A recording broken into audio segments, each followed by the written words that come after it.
menyampaikan materi tentang pola pikir bertumbuh. Nah, pola pikir bertumbuh di sini dikatakan kalau orang berpikir dengan growth mindset, maka dia yakin masalah yang hanya sedikit itu jalan keluarnya banyak. Karena jangan menyerah, karena itu jangan menyerah, jangan putus asa, yakinlah ada jalan keluarnya. Itu kata Bapak Abdul Mukti ya, menteri kita. Kemudian latar belakang dari adanya pola pikir bertumbuh ini adalah dari hasil survei mindset dalam PISA tahun 2018. Indonesia itu termasuk satu dari 6 negara yang memiliki persen murid yang grow mindset di bawah 40% atau 29%, nomor 3 dari bawah. Ini sangat rendah sekali ya. Jadi menurut ini hasil survei ini, tingkat literasi dan numerasi murid-murid kita itu 29% itu yang bisa memahami literasi, dan itu adalah nomor 3 dari bawah dunia. Nah, itu sangat memprihatinkan, dan ada korelasi positif antara jumlah murid dan grow mindset dengan hasil akademik di suatu negara. Ini tadi saya cek Bapak Ibu ya, ketika murid saya suruh baca di perpus, nah terus saya suruh nulis apa yang dia ingat saja gitu, sulit masih. Nah, padahal itu adalah dasar dari pengetahuan. Nah, makanya kita harus memiliki pola pikir bertumbuh. Mari next. Nah, daftar isi dari modul ini, yang pertama adalah pola pikir bertumbuh, yang kedua pola pikir bertumbuh untuk pembelajaran mendalam, yang ketiga pola pikir bertumbuh untuk kreativitas, pola pikir bertumbuh untuk pengetahuan, nilai dan karakter, penugasan dan kegiatan belajaran. Konsep pola pikir bertumbuh. Nah, pola pikir bertumbuh adalah segalanya. Pola pikir akan mendikte tindakan ya, yang dilakukan serta akan menentukan hasil yang diperoleh.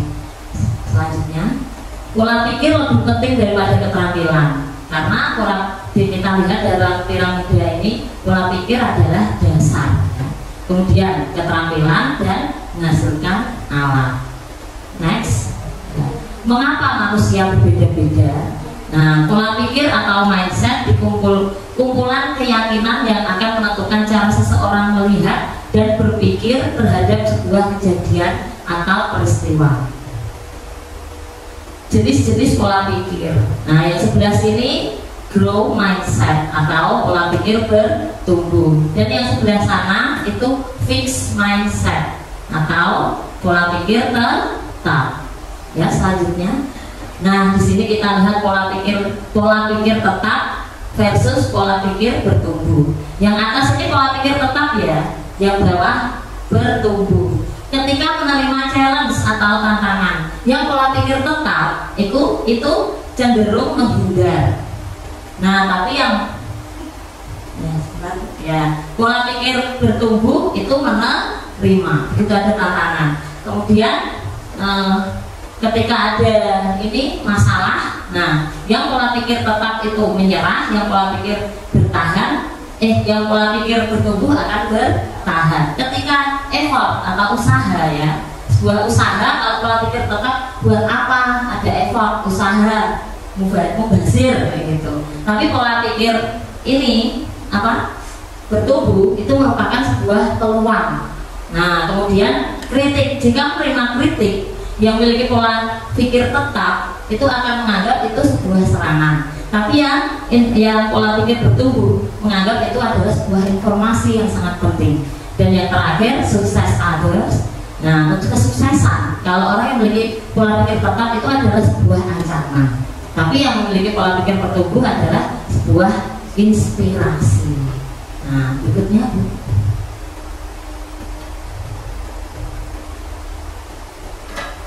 Nah, demikian dari pola pikir tetap atau pola pikir bertumbuh. Nah, selanjutnya, next. Nah, ini suara pola pikir tetap ada di sebelah sini ya, warna merah. Nah, biasanya begini, kalau saya gagal, berarti saya tidak mampu. Saya akan menolak saat menerima tugas yang belum pernah saya kerjakan, sebab resiko untuk gagal akan besar. Kesalahan menunjukkan kelemahan saya, sehingga harus dihindari demi menjaga nama baik. saya hanya bagus dalam bidang tertentu saja dan tidak untuk bidang lainnya. Terus kecerdasan dan kemampuan adalah segalanya dan akan menjadi faktor yang menentukan sukses tidaknya. Itu menurut orang yang memiliki suara pola pikir tetap, tapi berbeda dengan orang yang memiliki suara pola pikir bertumbuh. Yang pertama, mereka akan seperti ini. Kalau saya gagal, berarti saya harus belajar lalu mencoba lagi, tidak takut gagal ya. Yang kedua, saya akan menerima pekerjaan yang belum pernah saya kerjakan, sebab ini adalah peluang untuk belajar dan mengembangkan potensi diri. Berikutnya, kesalahan merupakan sebuah proses belajar dan peluang untuk meningkatkan potensi diri. Kemudian saya bisa belajar apapun juga yang saya mau, termasuk hal-hal yang sangat sulit sekalipun. Yang terakhir, belajar dan berusaha adalah faktor kunci yang akan menentukan sukses tidaknya seseorang. Jadi istilahnya pola pikir bertumbuh tidak takut gagal, betul ya? Next. Nah, intervensi pola pikir.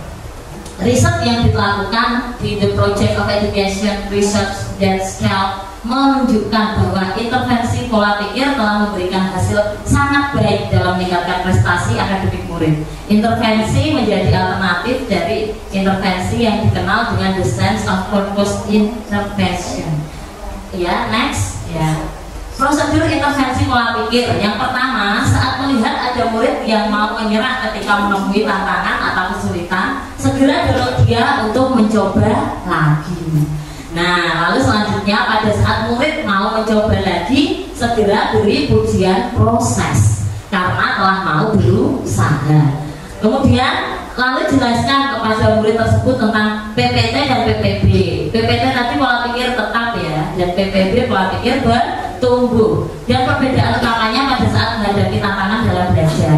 Berikutnya, jelaskan pada murid bahwa berbuat salah merupakan cara otak untuk belajar dan berkembang. Selanjutnya, nah, komunitas belajar di sini ada guru, orang tua, kolega, dan murid. Untuk kolega ini bisa ini ya sama guru, mungkin kepala sekolah atau kepala desa. Nah, ini komunitas belajar. Membangun komunitas belajar merupakan fondasi utama untuk mengembangkan PPB di sekolah yang terdiri dari beberapa macam hubungan, yaitu hubungan guru dengan murid, hubungan guru dengan orang tua, serta hubungan guru dengan guru. Hubungan guru dan murid adalah yang sangat penting sebab ini adalah proses awal dari pembentukan PPB di dalam kelas.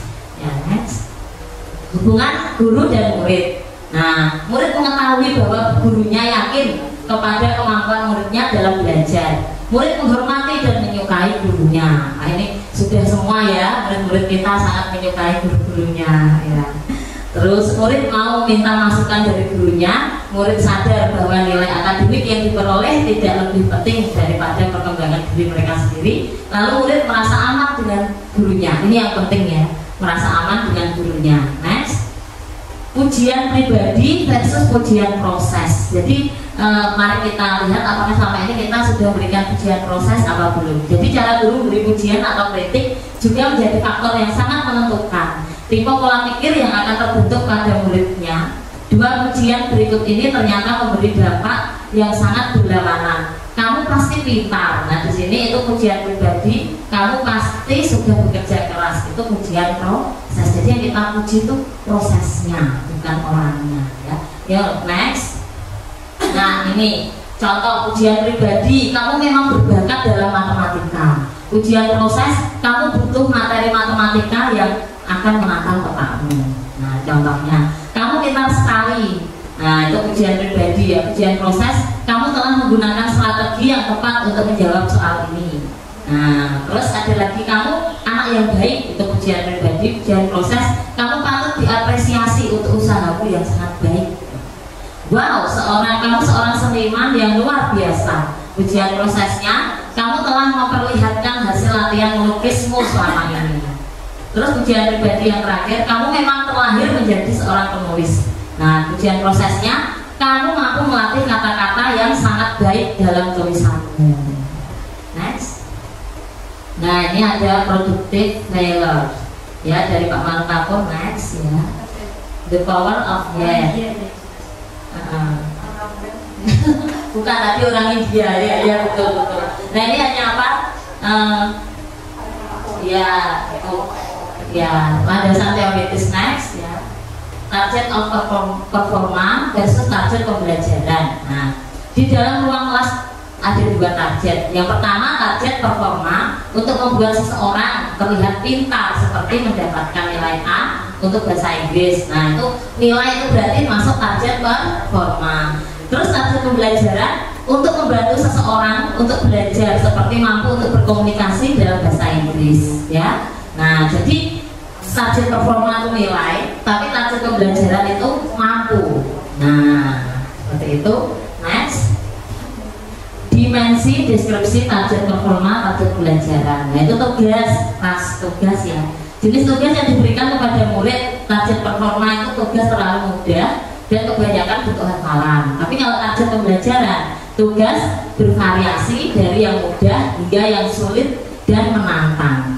Nah, untuk otoritasnya, peran murid dalam membuat sebuah keputusan. Guru memberikan petunjuk yang jelas untuk mengerjakan tugas, itu yang target performa. Yang target pembelajaran, guru hanya memberi petunjuk awal dan selanjutnya murid harus mencari cara untuk mengerjakan tugas. Nah, kemudian pengakuan yang diberikan target performa, murid dihargai dengan sudah mengerjakan dan mengumpulkan tugas. Tapi untuk target pembelajaran, murid dihargai karena sudah menunjukkan usaha dan strategi dalam mengerjakan tugas. Nah, untuk pengelompokan murid, target performa, murid dikelompokkan berdasarkan kemampuannya sehingga terjadi kompetisi yang keras. Itu target performa. Target pembelajarannya, murid dikelompokkan berdasarkan minat dan cara belajarnya sehingga mereka bisa berkolaborasi dengan baik. Di sini terlihat perbedaannya ya.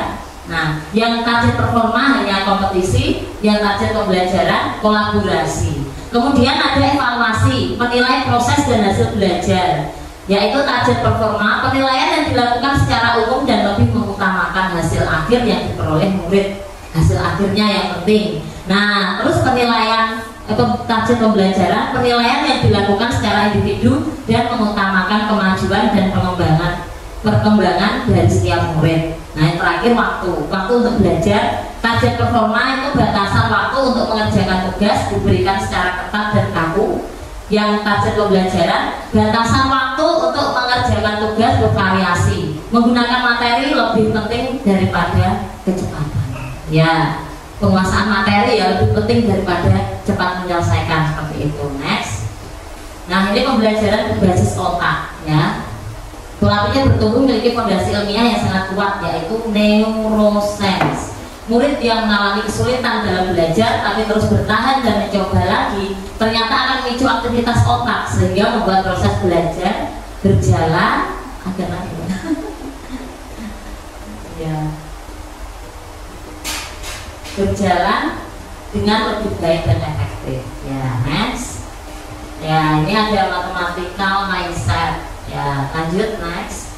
Peta pikiran yang diciptakan. Ini mind map. Ya, terus next, menyusun peta pikiran ya. Jadi ini proses menyusun peta pikiran ya, itu dimulai dari tengah. Nah, dengan membuat pusat sentral idea, lalu membuat cabang utama basic order ideas, selanjutnya membuat kategori dan hierarki pada setiap cabang utama untuk memperdalamnya. Jadi nanti kita akan belajar tentang peta konsep ya, pasti ya pernah ya dulu waktu belajar mendalam itu peta konsep di tengah, lalu kita apa saja bagian-bagiannya itu lebih bagus. Selanjutnya peta pikiran, kerangka kerja PM. Nah, ini contohnya pembelajaran mendalam. Nah, itu terdiri dari 4 bagian. Kita lihat yang bawah sini ya, ada prinsip pembelajaran, yaitu berkesadaran, bermakna, menggembirakan. Sebelah sana yang bawah pengalaman belajar ya, itu memahami, mengaplikasi dan merefleksi. Kemudian yang atas sebelah sini dimensi profil lulusan itu ada 8. Keyakinan dan ketakwaan, kewargaan, penalaran kritis, kreativitas, kolaborasi, independen atau kemandirian, kesehatan dan komunikasi. Setelah yang atas sebelah sana kerangka pembelajaran, yaitu praktis pedagogis, lingkungan pembelajaran, kemitraan pembelajaran, dan pemanfaatan digital. Ini semua sudah ada di bannernya di kantor ya Bapak Ibu. Nah, ini tentang pembelajaran mendalam. Ini biasa disebut 8-3-3-4 ya itu. Itu kayak rumus utamanya gitu ya. Nah, next. Peran pola pikir bertumbuh dalam pembelajaran mendalam ya. Selanjutnya, nah ini grow mindset. Nah, itu berhubungan dengan deep learning ya. Berpindah dari surface learning ibarat keluar dari zona nyaman yang harus melewati zona ketakutan agar bisa masuk ke deep learning, yaitu zona pembelajaran. Oleh karena itu, growth mindset dibutuhkan agar bisa menghilangkan rasa takut untuk berhadapan dengan hambatan, tantangan, dan kesulitan. Next. Nah, ini seperti ini juga boleh. Ini seperti tadi sama belajar mendalam. Kemudian ini ada 8 profil lulusan. Kemudian ini ada ini prinsip pembelajaran. Yang ini pengalaman belajar. Yang ini kerangka pembelajaran. 8-3-3-4 ya. Next. Lanjut. Komponen karakter. Nah, ini yang pertama adalah moral. Kemudian penghayatan, aksi, dan pengetahuan. Nah, lanjut. 2 bagian karakter. Lick, Kona, dan Davidson membuat definisi baru dari karakter, yaitu karakter performa untuk meraih prestasi yang tinggi, karakter moral untuk berbuat baik dan benar. Nah, ini berikutnya next. Integrasi karakter ke akademik. Ya, bagaimana ini karakter kinerja dan karakter modal, bagaimana kaitan dari materi yang diajarkan dengan kehidupan siswa sehari-hari. Apa dampak positif atau manfaat yang diperoleh bila materi pelajaran itu diterapkan dengan baik dan benar, dan sebaliknya apa dampak negatif atau kerugian kalau sekiranya materi itu diterapkan secara tidak benar atau menyimpang dari yang seharusnya. Next. Ini berikan satu contoh bagaimana pola pikir bertumbuh dan pola pikir tetap. Nah, misalnya ada satu masalah nih ya. Nah, terus pola pikir bertumbuh itu seperti apa? Contohnya pola pikir tetapnya seperti apa? Misal contoh misalnya ada siswa. Nah, siswa ini kok susah diatur. Nah, jadi siswa ini sangat susah diatur. Nah, nanti cara pola pikir tetapnya itu siswa ini itu diapakan. Nah, terus cara pikir bertumbuhnya siswa ini diapakan, seperti itu. Bisa paham ya? Ya harus siswa mungkin kegiatan, ya mungkin mau ada perpisahan. Nah, ada uang tidak. Nah, kalau pola pikir tetap kan usah.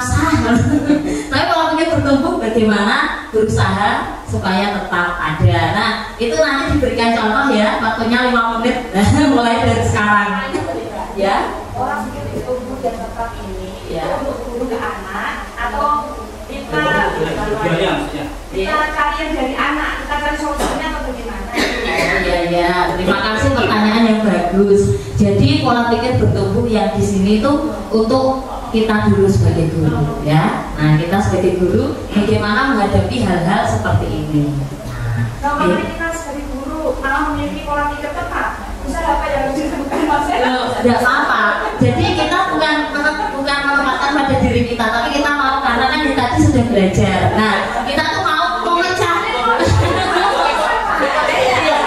Kita mau memecah pola pikir kita. Ya. Jadi di sini kita tidak fokus pada diri kita. Kita mau memecah pikiran kita. Kita mau sebelah sini mau bertumbuh, sebelah sini tetap. Nah, jadi kita mau Lingkup Pak? Ya. Ini mungkin mewakili Bu Tita nih. Menurut saya kalau pola pikir tetap ini contohnya begini. Sampai saat ini yang saya temukan, mungkin juga beberapa ibu guru yang lain, apakah di SD Perkembangan Sastra atau di lain tempat juga sama. Banyak murid punya pola pikir yang beranggapan bahwa matematika itu pelajaran yang paling sulit.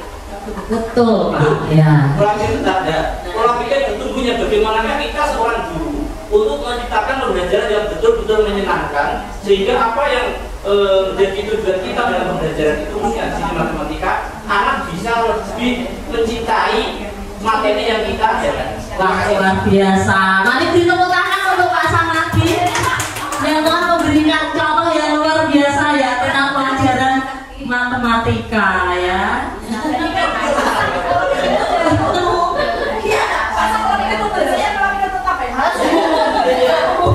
Bu. Jadi pola pikir tetap dan bertumbuh seperti itu ya. Tadi matematika, betul. Iya, jadi Pak Sam tadi contohnya tuh pembelajaran matematika. Jadi ketika siswa yang berpikiran tentang bilang matematika itu sulit, mau tahu Pak matematika? Nggak mau saya. Tapi sebagai guru yang memiliki pola pikir bertumbuh ya. Nah, Pak kita ini tadi Pak Sam menyampaikan harus berusaha kreatif. Nah, supaya anak-anak ini bisa mengikuti pelajaran matematika dengan baik, tidak trauma dengan matematika. Apa ya Pak? Luar biasa. Beri tepuk tangan sekali lagi. Berikutnya, ya boleh. Ya silakan Bu. Ini biasanya terjadi di kehidupan sehari-hari kita. Punya saya yang belajarnya hanya seminggu sekali. Itu anak-anak jarang sekali untuk mengerjakan PR. Padahal kalau saya kadang dari apa itu cukup menghasilkan uang banyak. Saya itu sudah berusaha untuk memberikan PR yang latihan itu kadang hanya 5 soal, itu pun kadang tidak dikerjakan. Itu pola pikir tetapnya mungkin di rumah tidak pernah belajar atau tidak ada yang mengajari, jadi anak-anak itu malas. Ya. Pola pikir tetap. Tidak ada pola pikir tubuhnya seperti itu. Kita harus mempunyai strategi yang mungkin PR-nya itu dikasih yang lebih menyenangkan, yang menggunakan praktek-praktek saja mungkin seperti itu. Sudah Bu. Wah, luar biasa. Mari kita tepuk tangan. Beri tepuk tangan kelompok 2 yang diwakili Bu Minarni. Iya betul. Ini bukan hanya guru mapel, guru kelas juga. Anak yang punya pola pikir tetap itu. Nah, ya dia nggak kerjain PR ya udah. Tapi sebagai guru betul mari kita berusaha untuk bagaimana mengemas PR itu menjadi sangat menyenangkan. Sehingga nanti pulang sekolah tuh anak ingat, aku mau kelompok bikin PR. Nah, jadi nggak lupa untuk mengerjakan PR ya, seperti itu ya. Bagus sekali, terima kasih Bu Win. Nah, kemudian kalau yang terakhir siapa yang mewakili? Ya, Nur Bu Kartika, Bu Ida, Bu Rina, monggo. Oh siap, silakan Bu Kartika. Ya, saya berdasarkan kenyataan yang ada saat ini dan yang saya tangani. Iya. Bagi guru yang berpikir tepat, pola pikir tepat, perbuatan atau perilaku atau kita sering ada anak yang kurang bagus itu kadang gawat dari lahir. Atau karena dari orang tua. Tapi kita sebagai guru yang hebat harus mempunyai pola pikir yang bertumbuh, tambah lagi berkembang. Semua anak itu bisa dirubah dan berlaku untuk menjadi anak-anak yang baik dan hebat. Ya, luar biasa. Mari beri tepuk tangan untuk Kartika yang mewakili kelompok 3 ya. Jadi betul. Jadi yang disampaikan Bu Kartika tadi, kalau kita memiliki pola pikir tetap, itu pasti kan wis gawat bagi orang iso berubah. Nah, tapi kalau punya pola pikir bertumbuh, kita akan melakukan usaha ya supaya anak ini bisa bertumbuh. Bagaimana caranya? Kita akan membaca, mencari tahu ya dari YouTube atau mana itu media sosial atau buku untuk menangani anak ini supaya bisa berubah menjadi lebih baik. Tepuk tangan untuk seluruh Bapak Ibu guru SD Negeri 1. Luar biasa ya, semangat. Assalamualaikum warahmatullahi wabarakatuh. Bapak Ibu masih semangat hari ini? Semangat. Oke, mau ice breaking dulu? Oke, monggo kita berdiri sebentar ya.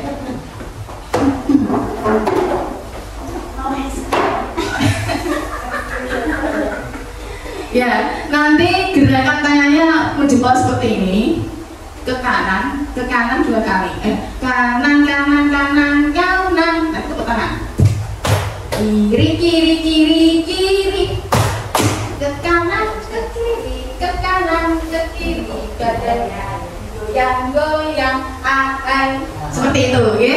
Bisa, sebentar aja Pak. Ya, monggo.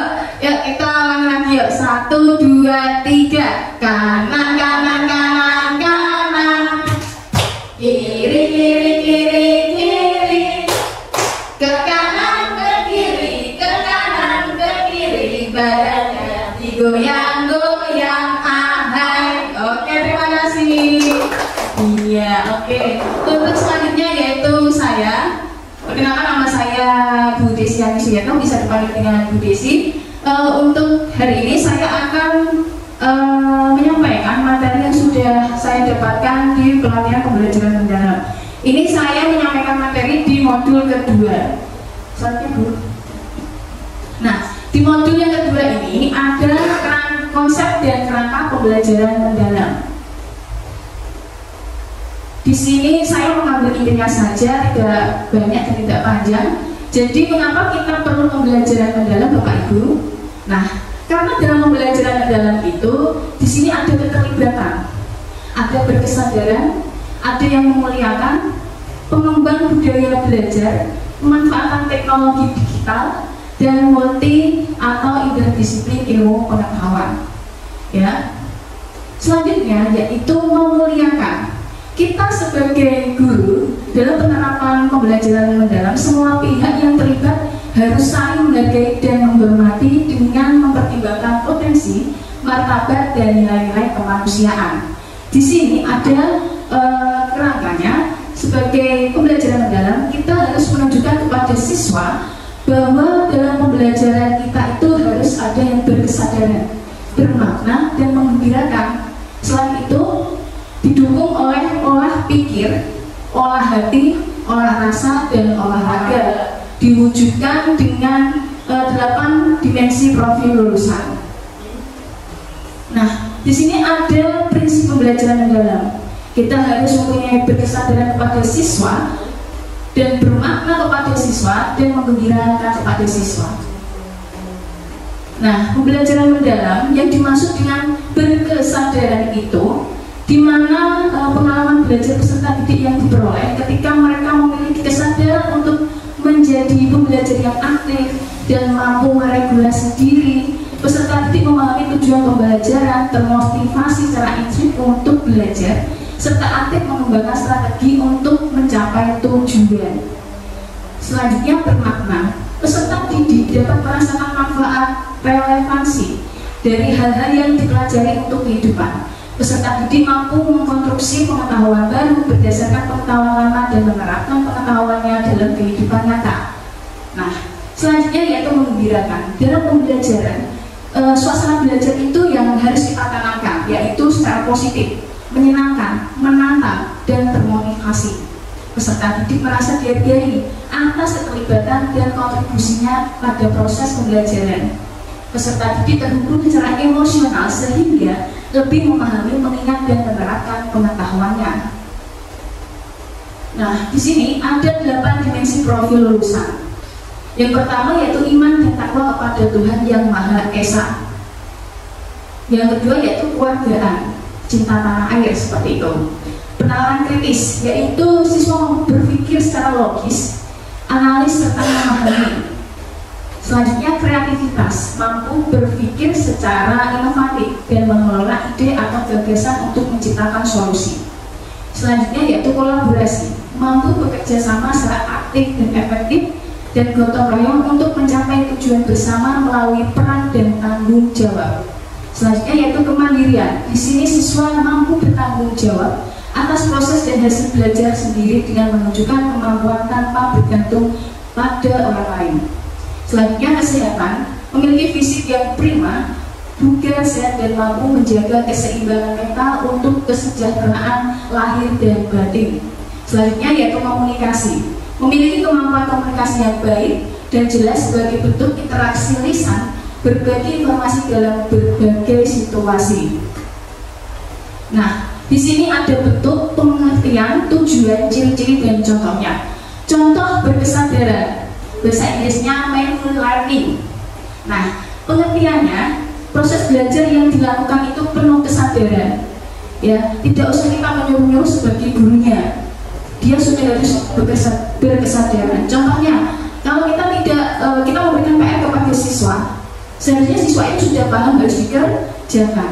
Tidak harus menunggu gurunya untuk mengingatkan terus. Nah, tujuannya yaitu untuk meningkatkan kualitas konsentrasinya. Ya, terus membentuk belajar yang sadar diri. Ciri-cirinya fokus penuh pada materi dan aktivitas belajar, sadar akan tujuan dan manfaat pembelajaran. Contohnya, seperti tadi, guru memulai pelajaran dengan pertanyaan pematik. kita pasti akan memberikan pertanyaan tematik. Bagaimana anak-anak untuk materi yang kemarin, apakah kalian masih mengingatnya? Seperti itu. Oke. Lalu bentuk selanjutnya yaitu pembelajaran bermakna atau mindful learning. Di sini pembelajaran yang mengaitkan informasi baru tentang pengetahuan pengalaman yang sudah dimiliki siswa. Ya, jadi siswa itu mempunyai pengalaman. Contohnya kalau dia jatuh dari sepeda, dia punya pengalaman yang sangat-sangat bermakna. Seperti itu.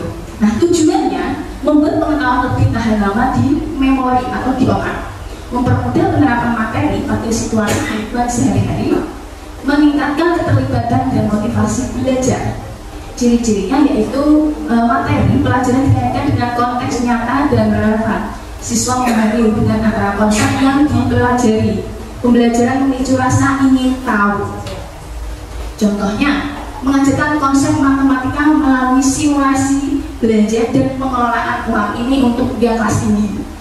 Dan terus mengaitkan materi sejarah dengan kondisi sosial politik masa kini. Seperti itu. Selanjutnya yaitu bentuk pembelajaran menyenangkan atau menggembirakan. Bahasa Inggrisnya joyful learning.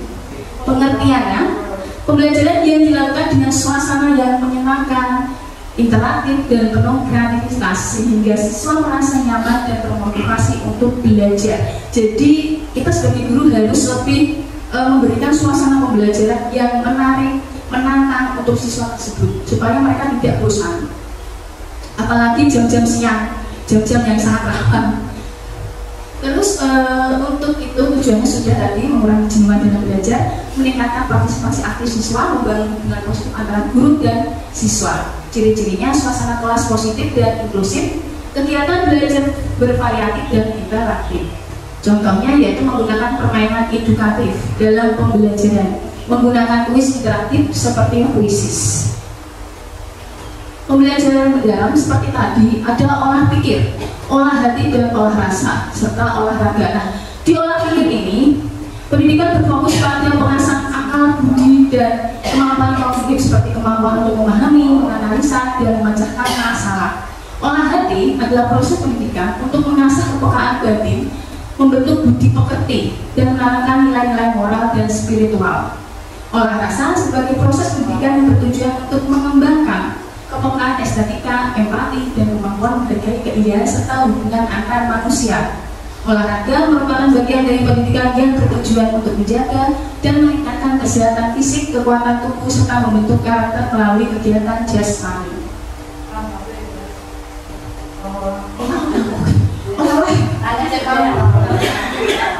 Nah, di sini ada struktur pembelajaran mendalam. Tadi sudah disampaikan di modul 1, ya.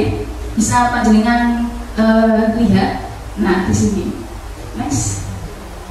Oke. Nah, sudah saya jelaskan tadi 8 profil dimensi lulusan, ya.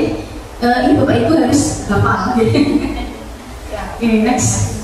Nah, pengalaman pembelajaran mendalam. Nah, di sini ada pengalaman belajar dalam pembelajaran mendalam, mulai pada aspek memahami yang relevan dengan taksonomi Solo pada tahapan unistruktural dan multistruktural, dan mengingat dan memahami pada taksonomi Bloom. Pada tahap memahami ini, murid akan mengingat kembali pengetahuannya dan memiliki banyak ide. Selanjutnya, pada aspek mengaplikasi dan merefleksi, dimulai pada aspek relasional dan berpikir abstrak yang mendalam pada taksonomi Solo, dan menerapkan, menganalisa, menciptakan, dan mengevaluasi pada taksonomi Bloom, sehingga murid memiliki kemampuan untuk menghubungkan ide-ide serta memperluas dan menerapkan ide tersebut. Seperti ini Bapak Ibu,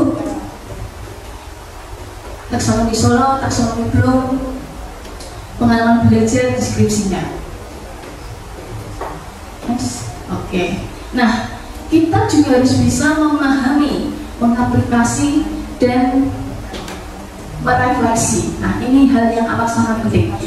Dalam memahami, peserta didik aktif mengkonstruksi pengetahuan agar dapat memahami secara mendalam konsep atau materi dari berbagai sumber yang konteks. Ya, jika kita mau menyampaikan, siswa itu kan juga harus bisa memahami apa yang kita sampaikan, materi apa yang kita berikan kepada siswa. Terus yaitu mengaplikasikan. Pengalaman belajar menunjukkan aktivitas peserta didik mengaplikasi pengetahuan dalam kehidupan secara kontekstual. Nah, di sini dalam pembelajaran kita juga perlu mengaplikasikan. Contohnya kita mengadakan sebuah praktek. Anak-anak harus bisa sesuai dengan materi yang sudah kita sampaikan. Refleksi. Nah, refleksi ini adalah mengevaluasi dan memaknai proses serta hasil dari tindakan atau praktek nyata yang telah mereka lakukan. Ini melibatkan regulasi diri sebagai kemampuan individu untuk mengelola proses belajar secara mandiri. Seperti itu, ya. Lanjut. Nah, di sini ada kerangka pembelajaran. Nah, ada kerangka pembelajaran yang pertama yaitu praktek pedagogis, yang kedua kemitraan pembelajaran, yang ketiga lingkungan pembelajaran, dan yang keempat pemanfaatan digital. Nah, di dalam praktek pedagogis, strategi mengajar yang dipilih guru mencapai tujuan belajar dalam mencapai dimensi profil lulusan. Untuk mewujudkan pembelajaran mendalam, guru berfokus pada pengalaman belajar peserta didik yang otentik, mengutamakan praktek nyata, mendorong keterampilan berpikir tingkat tinggi dan berkolaborasi. Selanjutnya, 2. Kemitraan pembelajaran. Kemitraan pembelajaran membentuk hubungan yang dinamis antara guru dengan peserta didik, serta orang tua dan komunitas, serta mitra profesional. Di sini kita bisa menggunakan perangkat desa sebagai kemitraan pembelajaran kita, atau kita bisa berkolaborasi dengan petugas puskesmas seperti itu. Nah, selanjutnya yaitu 3. Lingkungan pembelajaran. Lingkungan pembelajaran menekankan integrasi antara ruang fisik, ruang virtual, dan budaya belajar untuk mendukung pembelajaran mendalam. Ruang fisik dan virtual dirangsang fleksibel sebagai tempat yang mendorong kolaborasi, refleksi, eksplorasi, dan berbagi ide, sehingga dapat mengkomunikasi berbagai gaya belajar peserta didik dengan optimal. Nah, ini sangat perlu lingkungan belajar, ya. 4. Pemanfaatan digital. Nah, untuk zaman sekarang itu kita sebagai guru juga harus memanfaatkan digital. Contohnya penggunaan LCD, penggunaan HP kepada siswa dan laptop, seperti itu. Nah, ini perannya sangat penting sebagai katalisator untuk menciptakan pembelajaran yang lebih interaktif, kolaboratif, dan kontekstual, seperti itu. Next. Nah, bentuknya dan contohnya seperti itu, ya. Praktek pedagogis, pengertiannya yaitu pembelajaran mendalam dapat dilaksanakan menggunakan berbagai praktik pedagogis dengan menerapkan 3 prinsip, yaitu berkesadaran, bermakna, dan menggembirakan. Contohnya pembelajaran berbasis inquiry, pembelajaran berbasis proyek, pembelajaran berbasis masalah, pembelajaran kolaboratif, dan diskusi meta konsep, dan kerja kelompok. Bentuk selanjutnya itu lingkungan pembelajaran. Lingkungan pembelajaran menekankan integrasi antara budaya belajar, ruang fisik, dan ruang virtual untuk mendukung PM itu sendiri. Contohnya, budaya belajar yang dikembangkan agar tercipta iklim yang aman, nyaman, dan saling memuliakan untuk pembelajaran yang kondusif, interaktif, dan memotivasi peserta didik bereksplorasi, mengekspresi, dan kolaborasi. Selanjutnya yaitu kemitraan pembelajaran, di mana kemitraan pembelajaran membentuk hubungan yang kolaboratif, memberikan pengalaman belajar, kebaruan informasi, serta umpan balik kepada peserta didik melalui pengetahuan yang kontekstual dan nyata. Contohnya itu sendiri lingkungan sekolah, kepala sekolah, pengawas, guru, peserta didik, dan lainnya. Selanjutnya masyarakat, orang tua, masyarakat seperti orang tua, komunitas, tokoh masyarakat, organisasi, keagamaan, dan budaya, dan serta yang lainnya. Pemanfaatan digital yaitu teknologi dapat dimanfaatkan dalam perencanaan pelaksanaan asesmen pembelajaran peserta didik, mendapatkan pengalaman belajar yang lebih interaktif, fleksibel, dan kolaboratif. Contohnya merancang dan mengelola kelas digital, manajemen perencanaan pembelajaran berbasis proyek. Nah, peran guru dalam pembelajaran mendalam. Kita sebagai guru harus menjadi aktivator, kolaborator, dan pengembang budaya belajar. Aktivator itu sendiri yaitu kita menstimulasi peserta didik untuk mencapai tujuan pembelajaran dan kriteria kesuksesan pembelajaran dengan berbagai strategi, serta memberikan umpan balik untuk menstimulasi setiap level pencapaian yang lebih tinggi. Nah, selanjutnya kolaborator. Guru membangun kolaboratif inquiry dengan peserta didik, rekan sejawat, keluarga, masyarakat, mitra profesi, dan dalam mitra lainnya dalam mengembangkan dan berbagi pengalaman nyata dalam penerapan PM. Pengembangan budaya belajar. Guru memberikan kepercayaan dan peluang mengambil resiko pada peserta didik untuk mengembangkan kreativitas dan berinovasi, dan melibatkan peserta didik dalam mengembangkan pengalaman belajar serta menciptakan lingkungan pembelajaran yang mendukung pembelajaran mendalam. Itu peran kita. Sekian dan terima kasih. Kalau ada Bapak Ibu yang mungkin kurang paham, mungkin bisa ditanyakan tentang konsep dan kerangka pembelajaran mendalam, atau bisa memberikan contoh berkesadaran, bermakna dan menggembirakan di dalam kelas Bapak Ibu. Mungkin bukan contoh, solusi. Solusi seperti itu kita Iya. contohnya kesan contoh berarti kalau yang belajar mendalam itu contohnya seperti apa.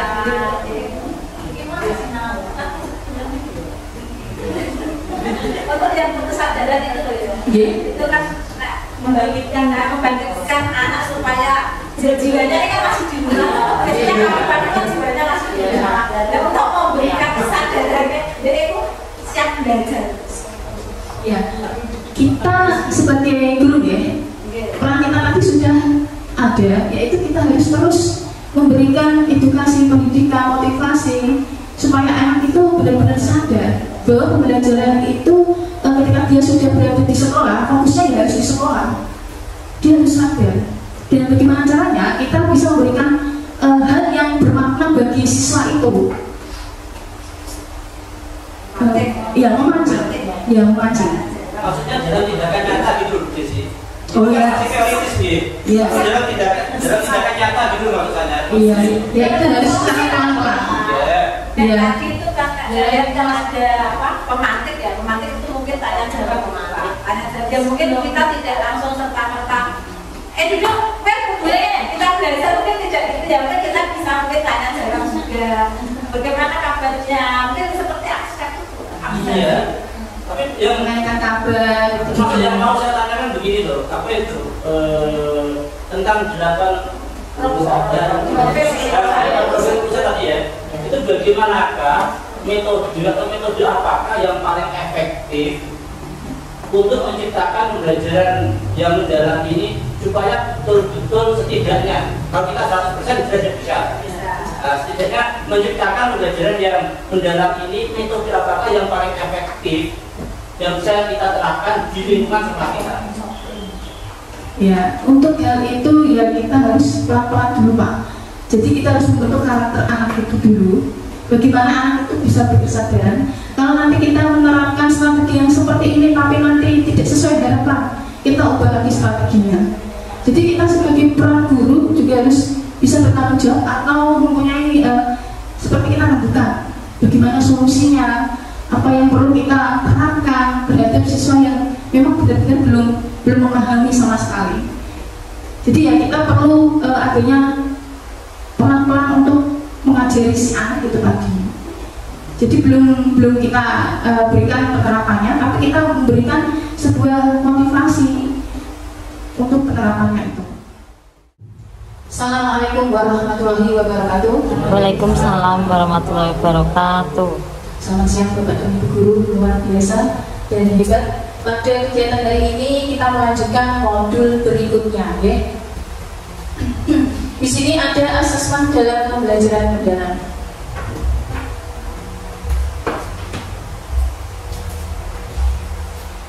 Nah, asesmen itu adalah sebuah penilaian di mana proses pengumpulan dan pengolahan informasi untuk mengetahui kebutuhan belajar dan capaian perkembangan atau hasil belajar murid. Asesmen dapat menggunakan beragam teknik dan atau instrumen penilaian yang sering sesuai dengan tujuan belajar. Dikutip dari Permendikbud nomor 21 tahun 2025 tentang standar penilaian pendidikan pada pendidikan anak usia jenjang pendidikan dasar dan jenjang pendidikan menengah. Oke, lanjut yaitu ada prinsip asesmen. Di prinsip asesmen di sini ada berkeadilan, edukatif dan objektif. Berkeadilan, pendidik melakukan penilaian yang tidak biasa oleh latar belakang, identitas, atau kebutuhan khusus peserta didik. Di dalam edukatif juga penilaian yang hasilnya digunakan sebagai umpan balik bagi pendidik, peserta didik, dan orang tua untuk meningkatkan proses pembelajaran dan hasil belajar. Objektif yaitu penilaian yang didasarkan pada informasi faktual atas pencapaian perkembangan atau hasil belajar peserta didik. Asesmen pada pembelajaran mendalam. Nah, di sini ada asesmen formatif dan summatif. Kalau asesmen formatif itu diberikan pada umpan balik selama proses pembelajaran, dilakukan secara bertahap dan berkelanjutan untuk mencapai level pendidikan mendalam, mempertimbangkan 3 aspek belajar, yaitu memahami, mengaplikasi, dan merefleksi. Sedangkan asesmen sumatif dilaksanakan untuk mengetahui capaian pembelajaran secara menyeluruh. Nah, pembelajaran mendalam mendorong adanya transferable skill murid agar dapat menerapkan pengetahuan, sikap, dan keterampilan pada kehidupan nyata. Asesmen yang digunakan bertujuan untuk 1. Memahami sejauh mana kedalaman pemahaman yang telah dicapai. Yang kedua, merancang aktivitas belajar yang mendorong murid untuk naik ke tingkat pemahaman yang lebih kompleks. 3. Memberikan umpan balik yang lebih tepat sasaran berdasarkan level pemahaman. Nah, pada pembelajaran mendalam, mengaplikasi dan merefleksi, murid mengalami pendalaman pengetahuan level relasional dan level extended abstrak yang merupakan higher order thinking skill atau HOTS, sehingga guru perlu mengembangkan asesmen yang mengarah pada HOTS murid mencapai pendalaman pengetahuan. Nah, ada asesmen formatif di mana tujuannya memberikan informasi atau umpan balik bagi peserta didik untuk memperbaiki proses belajar. Asesmen formatif berupa asesmen di awal pembelajaran yang dilakukan untuk mengetahui kesiapan murid untuk mempelajari materi agar mencapai tujuan pembelajaran yang direncanakan. Selanjutnya, asesmen dalam proses pembelajaran dilakukan selama proses pembelajaran untuk mengetahui perkembangan murid dan sekaligus pemberian umpan balik yang tepat. Lalu, asesmen sumatif dilakukan untuk memastikan tercapai tujuan pembelajaran, di mana pada jenjang pendidikan dasar dan menengah, asesmen ini bertujuan untuk menilai pencapaian hasil belajar murid sebagai dasar penentuan kenaikan kelas kelulusan dari satuan pendidikan. Asesmen dalam penerapan pembelajaran mendalam yaitu asesmen formatif dan sumatif diterapkan dengan penekanan pada asesmen autentik dan holistik. Nah, di sini Bapak Ibu ada autentik dan holistik, di mana autentik ini penilaian yang mempresentasikan realitas kehidupan atau konteks sehari-hari, berfokus, berproses, dan produk belajar dalam konteks yang nyata dan bermakna. Tujuannya itu untuk mengukur kompetensi nyata seperti pemecahan masalah, berpikir kritis, berpikir kreatif, kolaborasi, dan komunikasi. Sedangkan di holistik itu sendiri melihat keseluruhan aspek kemampuan siswa secara utuh dan terpadu, seperti pengetahuan, keterampilan, dan sikap, dapat terintegrasi berbagai dimensi pembelajaran untuk memberi gambaran komprehensif terhadap perkembangan belajar siswa. Dalam asesmen pada pembelajaran mendalam, nah kita bisa melihat Bapak Ibu di sini ada asesmen as learning, assessment for learning, assessment of learning. Nah, dari ketiga ini, ya kita bisa melihat asesmen itu memberikan refleksi diri kepada murid secara refleksi proses pembelajaran. Ini yang pertama yaitu asesmen as learning. Contohnya seperti jurnal reflektif, checklist, kemajuan belajar, dan lainnya. Yang kedua yaitu asesmen for learning, asesmen untuk memperbaiki proses pembelajaran, seperti contohnya menggunakan peta konsep, umpan balik, seperti tes formatif, ada classroom, ada observasi, dan lainnya. Sedangkan pada penilaian sumatif itu sendiri memakai assessment of learning, asesmen mengukur capaian pembelajaran murid pada akhir pembelajaran. Contohnya tes lisan, tes tertulis, laporan, penilaian proyek, portofolio, dan lainnya. Nah, ini contoh teknik asesmen Bapak Ibu. Di sini ada observasi, ada proyek, ada tes lisan, kinerja, tes tertulis, penugasan, penilaian diri, penilaian antar teman, dan portofolio. Lanjut. Nah, contoh teknik asesmen kas SMA, SMK. Ya, ini apa? Sifat ini. Ya. Karena itu nanti SMK ya, kita kan di SD.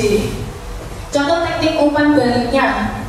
Nah, di situ ada klarifikasi, ada nilai, ada perhatian, ada saran dan apresiasi. Di mana klarifikasi yaitu mengajukan pertanyaan klarifikasi. Ya, sebuah pertanyaan tematik sebelum kita memulai pembelajaran. Setelah itu nanti ada nilai. Nilai diberikan komentar atas kekuatan yang terlihat. Seperti contohnya, hari ini kamu sangat baik dalam mengerjakan tugas, nilainya sangat memuaskan. Nah, seperti itu. Perhatian, memberikan komentar jika ada hal yang kurang sesuai, kurang lengkap dan menjadi perhatian kita. Saran yaitu memberikan saran untuk pengembangan. Jadi biar anak ini lebih berkembang, bisa berubah, ya kita memberikan saran dan kritik. Apresiasi itu adalah pujian atas usaha yang dilakukan siswa. Guru mengembangkan asesmen pembelajaran dalam pembelajaran mendalam dapat mengacu pada taksonomi Solo yang bertujuan untuk memahami sejauh mana kedalaman pemahaman telah dicapai. Yang kedua, merancang aktivitas belajar yang mendorong siswa untuk naik ke tingkat pemahaman yang lebih kompleks. Tiga, memberikan umpan balik yang lebih tepat sasaran berdasarkan level pemahaman. Nah, ini taksonomi Solonya yang kemarin kita sudah saya sampaikan ke Bapak Ibu Guru. Mungkin bisa di next.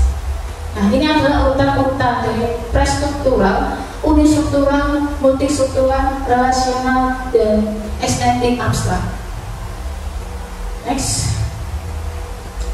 PM dalam taksonomi pembelajaran ranah kognitif, di mana di sini menciptakan evaluasi. Kalau taksonomi Solo berpikir abstrak yang mendalam. Pengalaman belajar PM merefleksi. Deskripsi yaitu memperluas dan menerapkan ide. Kalau taksonomi Bloom menganalisis dan menerapkan, memahami dan mengingat. Kalau taksonomi Solo dia relasional, multistruktural, unistruktural, dan prastruktural. Kalau untuk pengalaman belajar PM, di sini ada mengaplikasikan dan memahami. Deskripsinya yaitu menghubungkan ide-ide, memperluas dan menerapkan ide, memiliki banyak ide, mengingat kembali dan belum memahami. Seperti ini ya, Bapak Ibu. Nah, contoh pengalaman PM pada ranah afektif dan psikomotorik. Pengalaman belajar PM, di sini ada merefleksi. Afektifnya, sikap dan perilaku dalam pembelajaran yang menunjukkan bagaimana peserta didik menerima respon, menghargai, mengorganisasi dan menginternalisasi nilai-nilai dalam kehidupan mereka.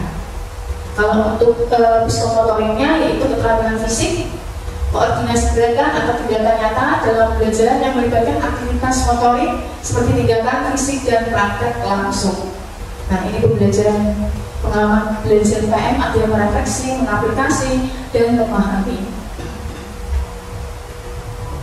Tingkat unistruktural di sini, pada tahap ini murid memahami satu aspek dari topik, tetapi masih terbatas dan tidak bisa menghubungkan satu ide dengan ide lainnya.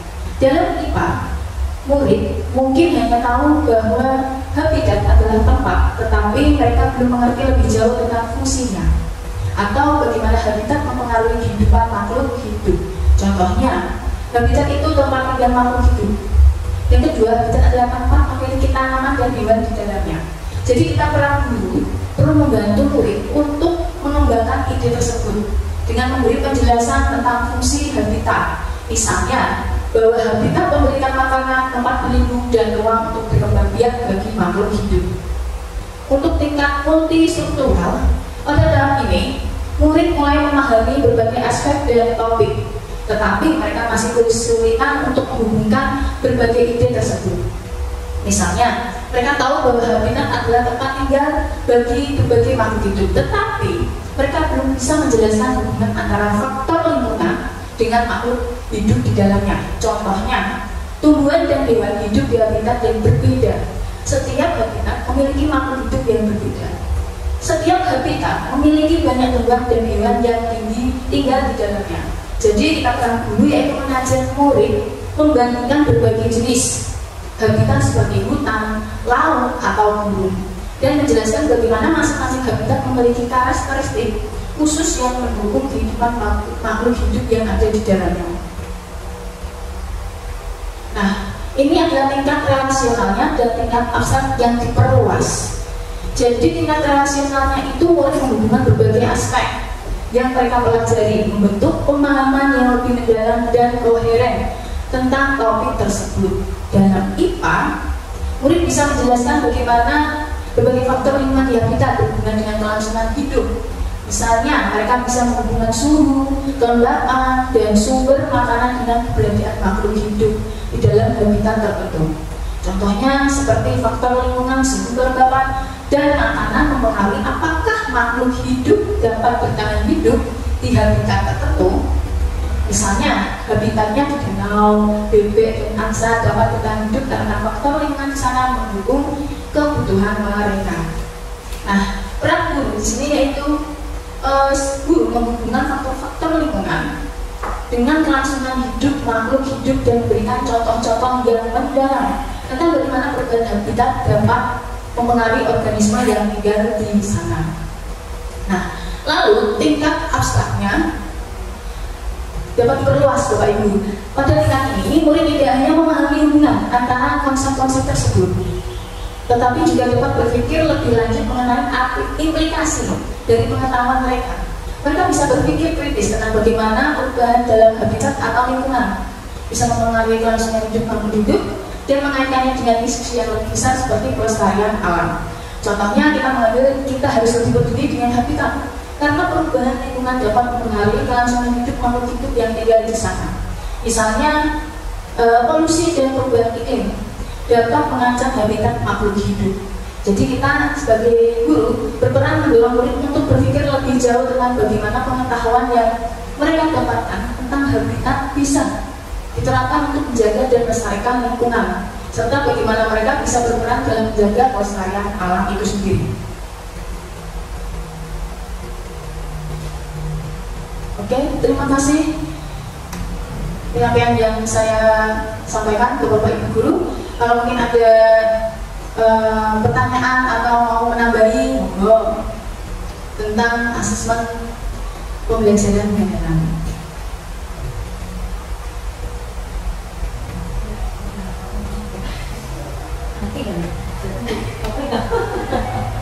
Jadi seperti ASTS kemarin itu kita masuknya pada tes formatif ya. Jadi asesmen yang itu lebih coba di learning, assessment for learning, nah itu, yeah. Nah, yeah. Jadi kita masuk ASTS kemarin, kita masuknya di assessment as learning. Kenapa? Karena kita baru melihat penilaian dari siswa untuk pertama kali. Nah, seperti ini. Jadi kita melihat kemajuan belajar siswa selama tidak setengah semester ya, tengah semesternya itu. Kalau yang seperti tadi ketika menjadi observasi ya. Ada asesmen diri itu ya, tengah-tengah proses gimana cara yang kelompok atau. Nah, kalau saya tadi masuknya di penilaian formatif dulu, jadi asesmen as learning dan asesmen for learning, karena baru berproses. Ya, dalam berproses. Jadi belum menghasilkan sebuah proyek atau sebuah produk. Kalau penilaian sumatif ini kan tadi penilaiannya di akhir semester, sehingga nanti kita bisa mengadakan sebuah proyek, hasil dan nilainya dari produk itu yang dihasilkan oleh siswa. Selamat siang Bapak Ibu. Bapak Ibu hebat tentunya ya. Nah, tadi kita sudah menyaksikan pemaparan dari Ibu Desi tentang modul 4 ya, yaitu berjudul asesmen. Nah, sekarang lanjut dengan saya modul 5, perencanaan pembelajaran mendalam. Tapi sebelumnya kita mau ice breaking dulu ya. Nah, kita mau tepuk semangat gitu loh ya. Tuh, mari Bapak Ibu guru hebat, kita berdiri dulu ya.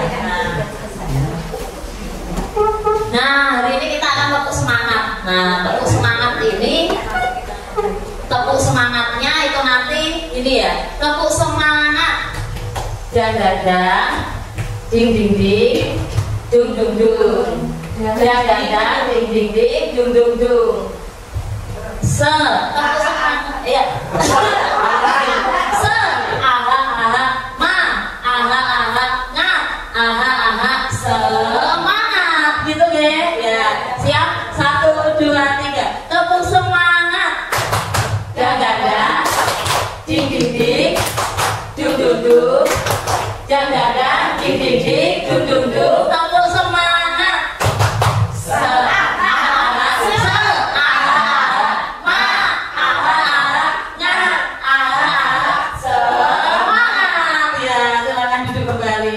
Pintar-pintar ini ya. Nah, mari kita lanjutkan ke sini ya, kita mau kembali fokus. Nah, untuk perencanaan pembelajaran mendalam.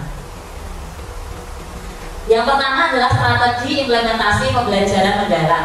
Nah, dalam implementasi PR meliputi penggunaan beberapa strategi yang memiliki implikasi pada beberapa aspek pembelajaran. Kurikulum proses pembelajaran, asesmen ekosistem, peran guru, kepala sekolah, dan pengawas, serta manajemen dan pengawasan. Bagian ini juga merupakan gambaran yang menjelaskan tentang peluang, tantangan, dan implementasi pembelajaran mendalam di jenjang pendidikan, mulai dari pendidikan anak usia dini atau PAUD sampai dengan pendidikan dasar dan pendidikan menengah pada tahap awal. Kemendikbudrismen menerapkan pembelajaran mendalam pada jenjang pendidikan dasar dan pendidikan menengah. Nah, terus ini karakteristik kurikulum yang digunakan dalam implementasi pembelajaran mendalam adalah sebagai berikut. Ini poin-poinnya saja ya. Yang pertama, dinamis, fleksibel, dan responsif. Yang kedua, berpusat pada peserta didik. Yang ketiga, pembelajaran terpadu. Keempat, relevan dan peduli dengan kehidupan masyarakat. Yang kelima, pengembangan keterampilan tingkat tinggi. Yang keenam, pemanfaatan teknologi digital. Nah, di sini implementasi pembelajaran mendalam mendorong partisipasi aktif murid dalam berbagai kegiatan pembelajaran. Guru berperan sebagai aktivator dan motivator yang membantu peserta didik mengeksplorasi, berkreasi, dan mengaitkan hubungan antar konsep. Beberapa karakteristik pendekatan pembelajaran mendalam dengan prinsip berkesadaran, bermakna, dan menggembirakan, antara lain pembelajaran yang aktif, kolaboratif, pembelajaran terdiferensiasi. Dengan demikian, guru harus memahami karakteristik murid dengan berbagai strategi pembelajaran untuk menciptakan pembelajaran yang berkesadaran, bermakna, dan menggembirakan. Pembelajaran mendalam mendorong murid untuk bertanggung jawab atas pembelajaran mereka sendiri dan merefleksikan kemajuan mereka sehingga mereka mampu melakukan asesmen diri, merefleksi capaian pembelajaran mereka sendiri, dan menetapkan tujuan pribadi. Hal ini membantu peserta didik mengembangkan keterampilan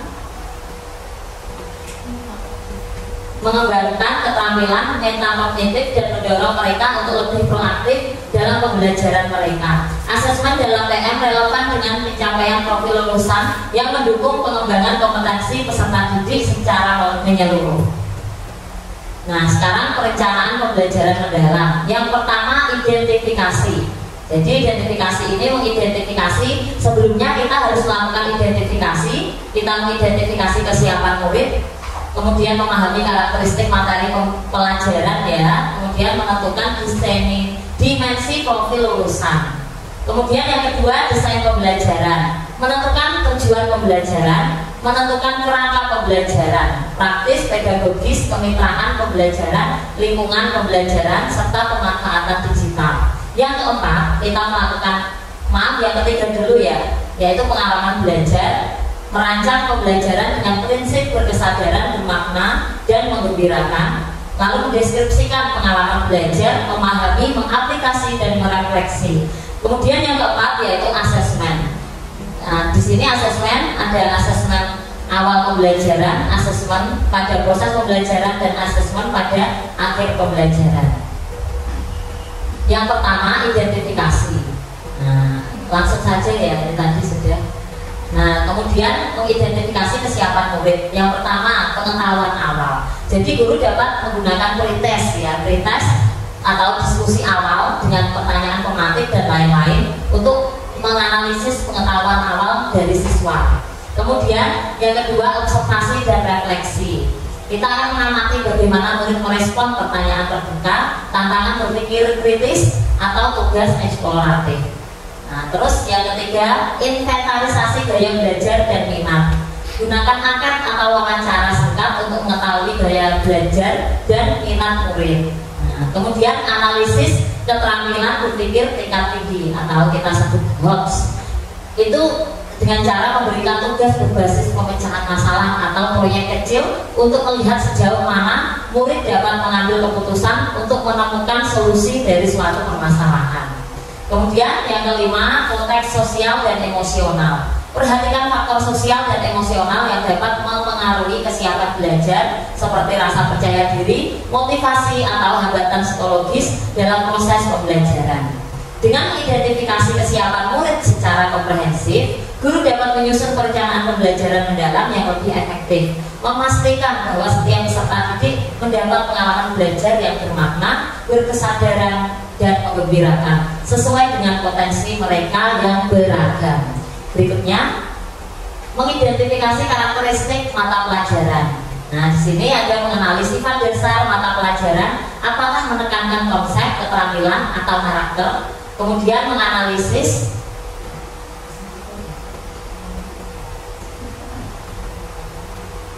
yang kedua, menganalisis kompetensi atau pengetahuan esensial dan aplikatif. Memastikan bahwa tujuan pembelajaran mendorong eksplorasi konsep bukan sekedar hafalan. Nah, mengidentifikasi keterkaitan setiap mata pelajaran dengan kehidupan nyata agar peserta didik melihat relevansi pembelajaran. Mengidentifikasi potensi mata pelajaran terhadap pencapaian 8 dimensi profil lulusan. Memilih strategi pembelajaran yang mendorong murid merancang proyek, melakukan penelitian atau menyelesaikan tantangan berbasis data sesuai mata pelajaran. Ya, next. Nah, terus menentukan dimensi profil lulusan.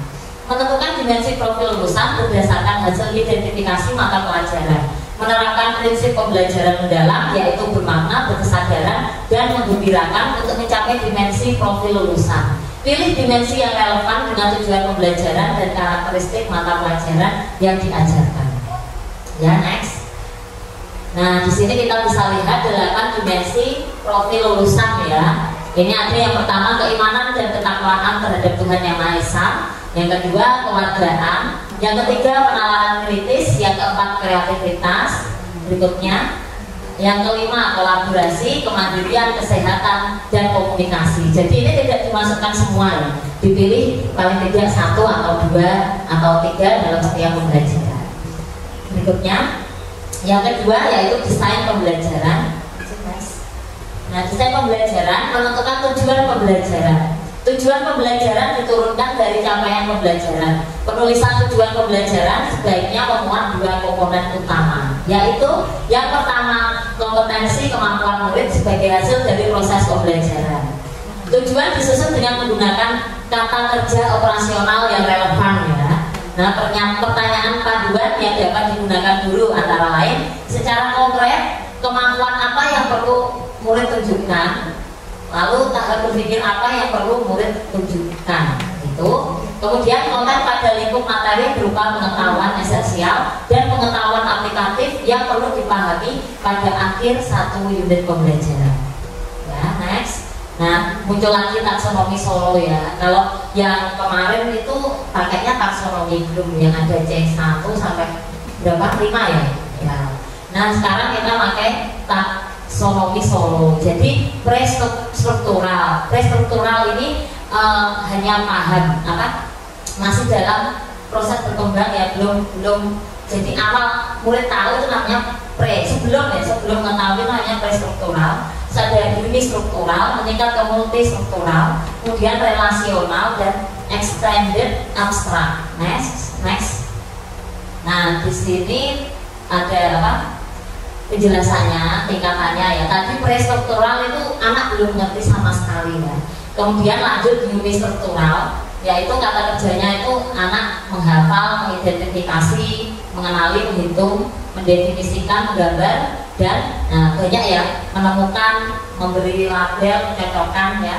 Ini yang masih tingkat rendah ya, meniru, menulis, kemudian naik lagi menjadi multistruktural, yaitu klasifikasikan, jelaskan, daftar, laporan, diskusikan, ilustrasikan, pilih, ceritakan, hitung, urutkan, buat garis besar dan pisahkan. Jadi kalau unistruktural itu baru mengetahui satu atau dua, kalau multi itu mulai banyak pengetahuannya. Kemudian relasional, anak-anak mulai menghubungkan konsep-konsep itu. Jadi kalau unistruktural itu tahu, saya tahu satu konsep, multi itu tahu lebih banyak. Kemudian relasional mulai menghubungkan konsep-konsep. Kemudian abstrak meluas, itu anak sudah bisa mengaplikasikan dalam kehidupan sehari-hari.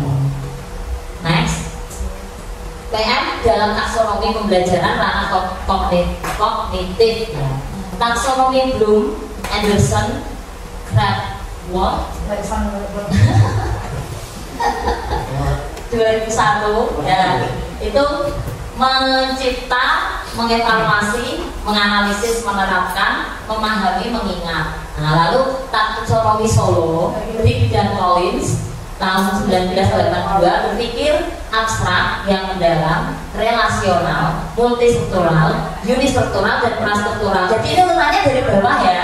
Nah, yang paling atas ini yang paling tingkat tinggi. Nah, kalau ini taksonomi Bloom mulai dari mengingat. Nah, kalau taksonomi Solo itu mulai dari sebelum memahami ya. Naik.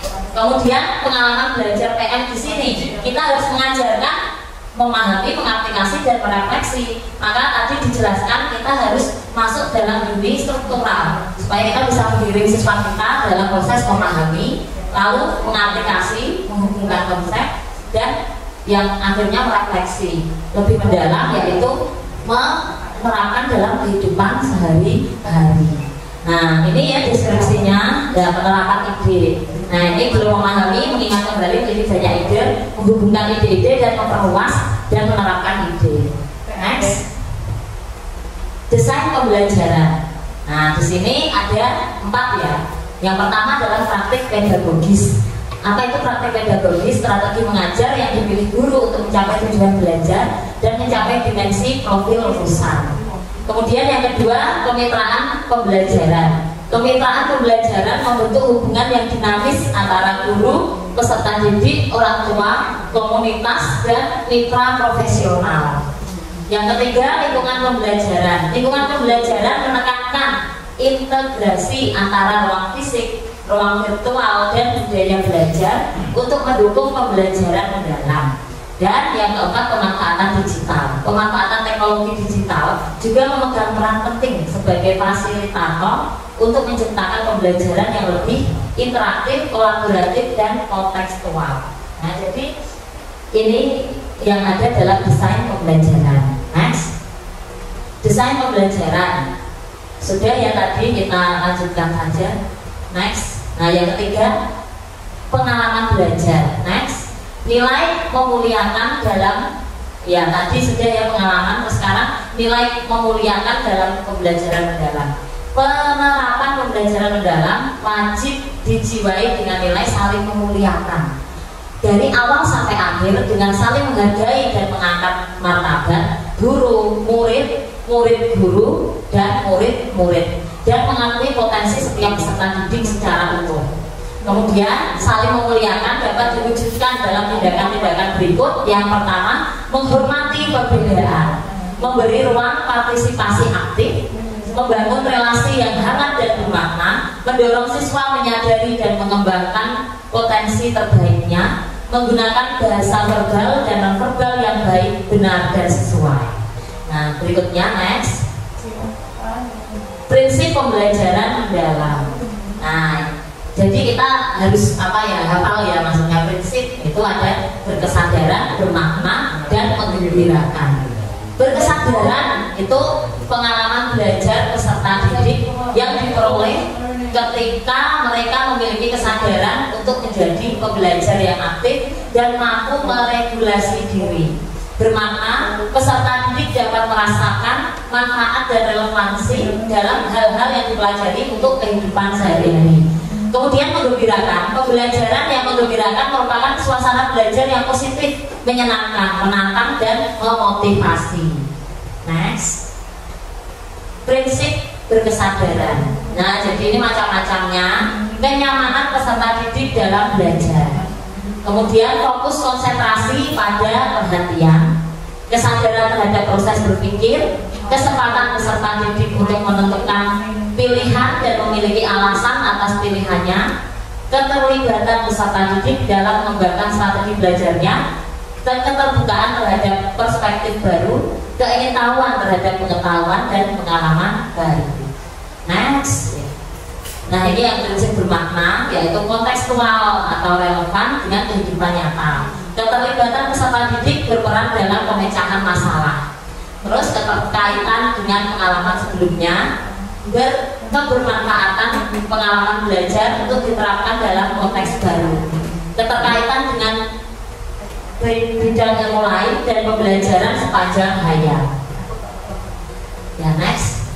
Prinsip menggembirakan. Nah, yaitu lingkungan belajar yang interaktif, aktivitas pembelajaran yang menarik minat dan rasa ingin tahu, menginspirasi, tantangan dan memotivasi, tercapainya keberhasilan belajar atau aha moment ya. Aha, nah berarti anak tahu, nah, berarti sudah tercapai. Kemudian memberikan ruang untuk prakarsa kreativitas sesuai dengan bakat minat dan perkembangan.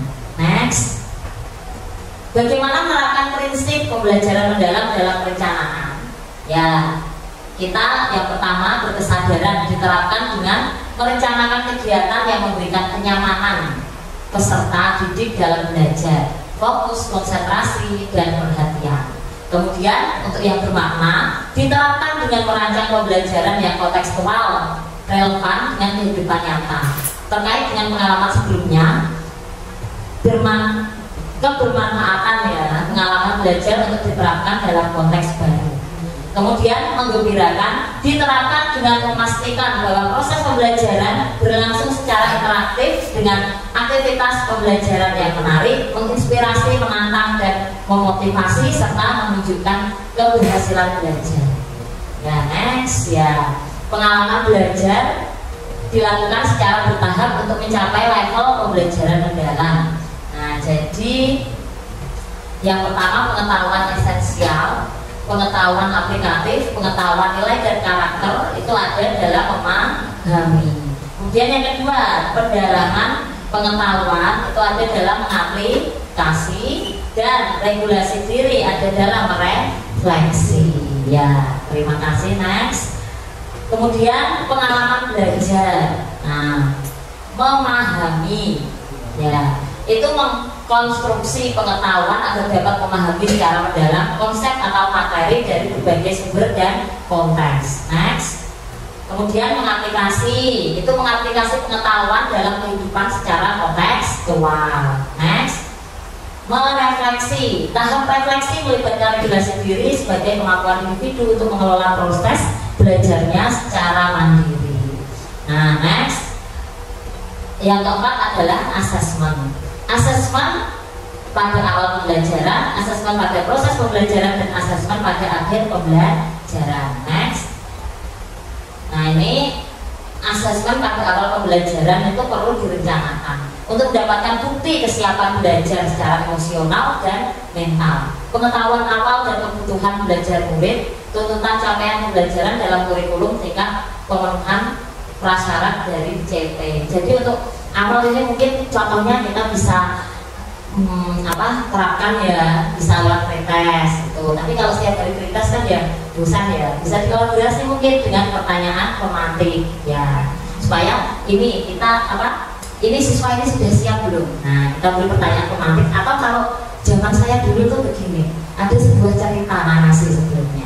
Nah, seperti misalnya Bu Dina pergi ke pasar membeli ikan. Nah, kalau kaos besar mungkin ya kilogram itu ya mungkin ya. Beli ikan sebanyak 2 kilogram, lalu memberi jeruk 2 kilogram, atau diganti mungkin satuannya, memberi membeli kemiri 2 ons. Nah, berapa juga belanjaan Ibu Dina? Nah, dari sini kan itu bisa mengasah kemampuan anak dalam awal pembelajaran. Nah, nanti waduh masih banyak yang susah belum tahu, mari kita pelajari, lalu kita masuk dalam pembelajaran, yaitu asesmen selama proses pembelajaran. Tadi sudah dijelaskan, yaitu melalui apa?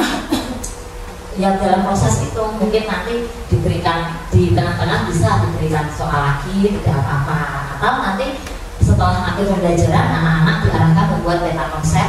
Jadi kita bisa melatih ya anak-anak mengungkapkan pemahamannya setelah belajar. Kemudian asesmen hasil pembelajaran. Nah, ini hasil ya direncanakan untuk mengukur pencapaian kompetensi sebagai bukti keberhasilan pembelajaran dengan cara tes portofolio atau proyek. Ya, setelah buat peta konsep tadi ya, dia bisa disuruh bikin proyek. Ayo setelah ini kamu belajar. Nah, belajar apa di warung dekat rumahmu. Nah, misalnya berapa kilo nanti dihitung. Nah, itu kan proyek kecil ya. Besok coba dilaporkan. Nah, itu dalam asesmen hasil pembelajaran. Kemudian next, proses penyusunan perencanaan pembelajaran, menganalisis capaian pembelajaran, menyusun tujuan pembelajaran dan alurnya, merencanakan pembelajaran dan asesmen. Kemudian berikutnya, nah ini ditayangkan komponen minimum perencanaan pembelajaran. Nah, jadi RPM rancangan pembelajaran mendalam ya, sekarang namanya RPM Bapak Ibu ya. Nah, jadi ganti nama. Jadi yang pertama itu identifikasi. Nah, jadi di sini kita tentukan dimensi profil lulusan. Nah, itu ada 8 bisa dicetak. Berarti minimal 1 atau 2. Lebih tidak apa-apa. Tapi kalau semua itu tidak ya, terlalu kompleks ya, tidak mungkin. Kemudian ada desain pembelajaran yang terdiri dari tujuan pembelajaran. Jadi tadi sebelum kita mengajar itu tujuannya apa? Anak-anak diajari untuk kok biar tahu satuan kilogram, gram dan lainnya itu tujuannya untuk apa? Nah, kemudian praktik pedagogis, tuliskan model strategi ya, pedagogis seperti biasa ya, model pembelajaran, strategi pembelajarannya, terus untuk mencapai tujuan pembelajaran tersebut. Kemudian ada kemitraan pembelajaran, misalnya saya ini mau pakai LCD tapi kok susah. Nah, nanti bisa kolaborasi mungkin dengan administrasi ya, guru muda mungkin nanti bisa membantu untuk mengoperasikan, atau mau mengetahui silsilah cerita asal usul desa Kosean, dan nanti bisa kolaborasi dengan orang tua yang tetua yang ada di Kosean.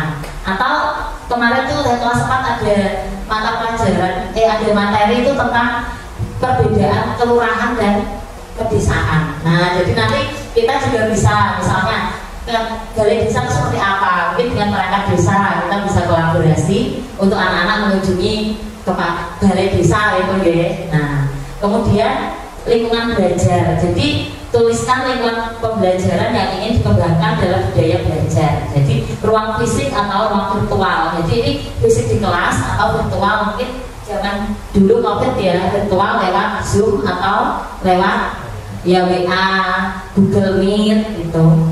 Lalu pemanfaatan digital ya, tadi sudah disinggung ya tentang pemanfaatan digital. Nah, jadi tidak apa-apa kita misalnya sekali waktu seminggu sekali lah, tidak apa-apa kita pakai LCD atau video gitu. Nah, jadi nanti supaya anak-anak bisa merasakan pemanfaatan digital.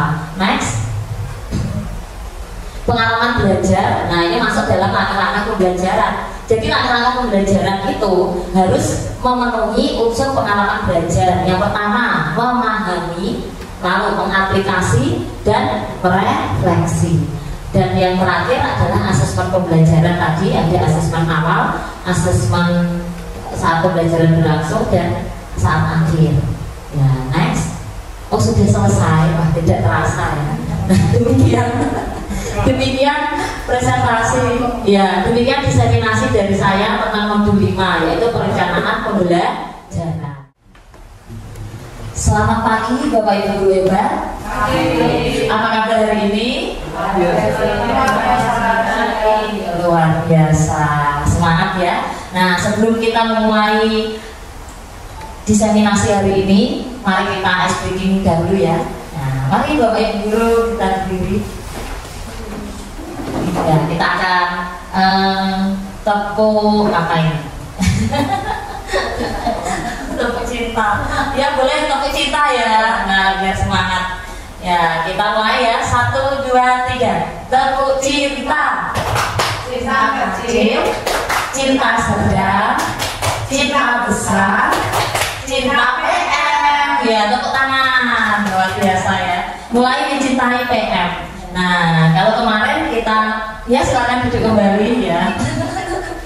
Nah, sekarang kita akan melanjutkan modul yang selanjutnya ya. Kemarin kita belajar modul 5 tentang perencanaan pembelajaran mendalam. Sekarang kita akan masuk ke pelaksanaan pembelajaran mendalam modul 6. Nah, pelaksanaan pembelajaran mendalam yang pertama, penyampaian materi sesuai tanggapan berpikir peserta didik untuk mendukung pencapaian kedalaman pemahaman konsep peserta didik.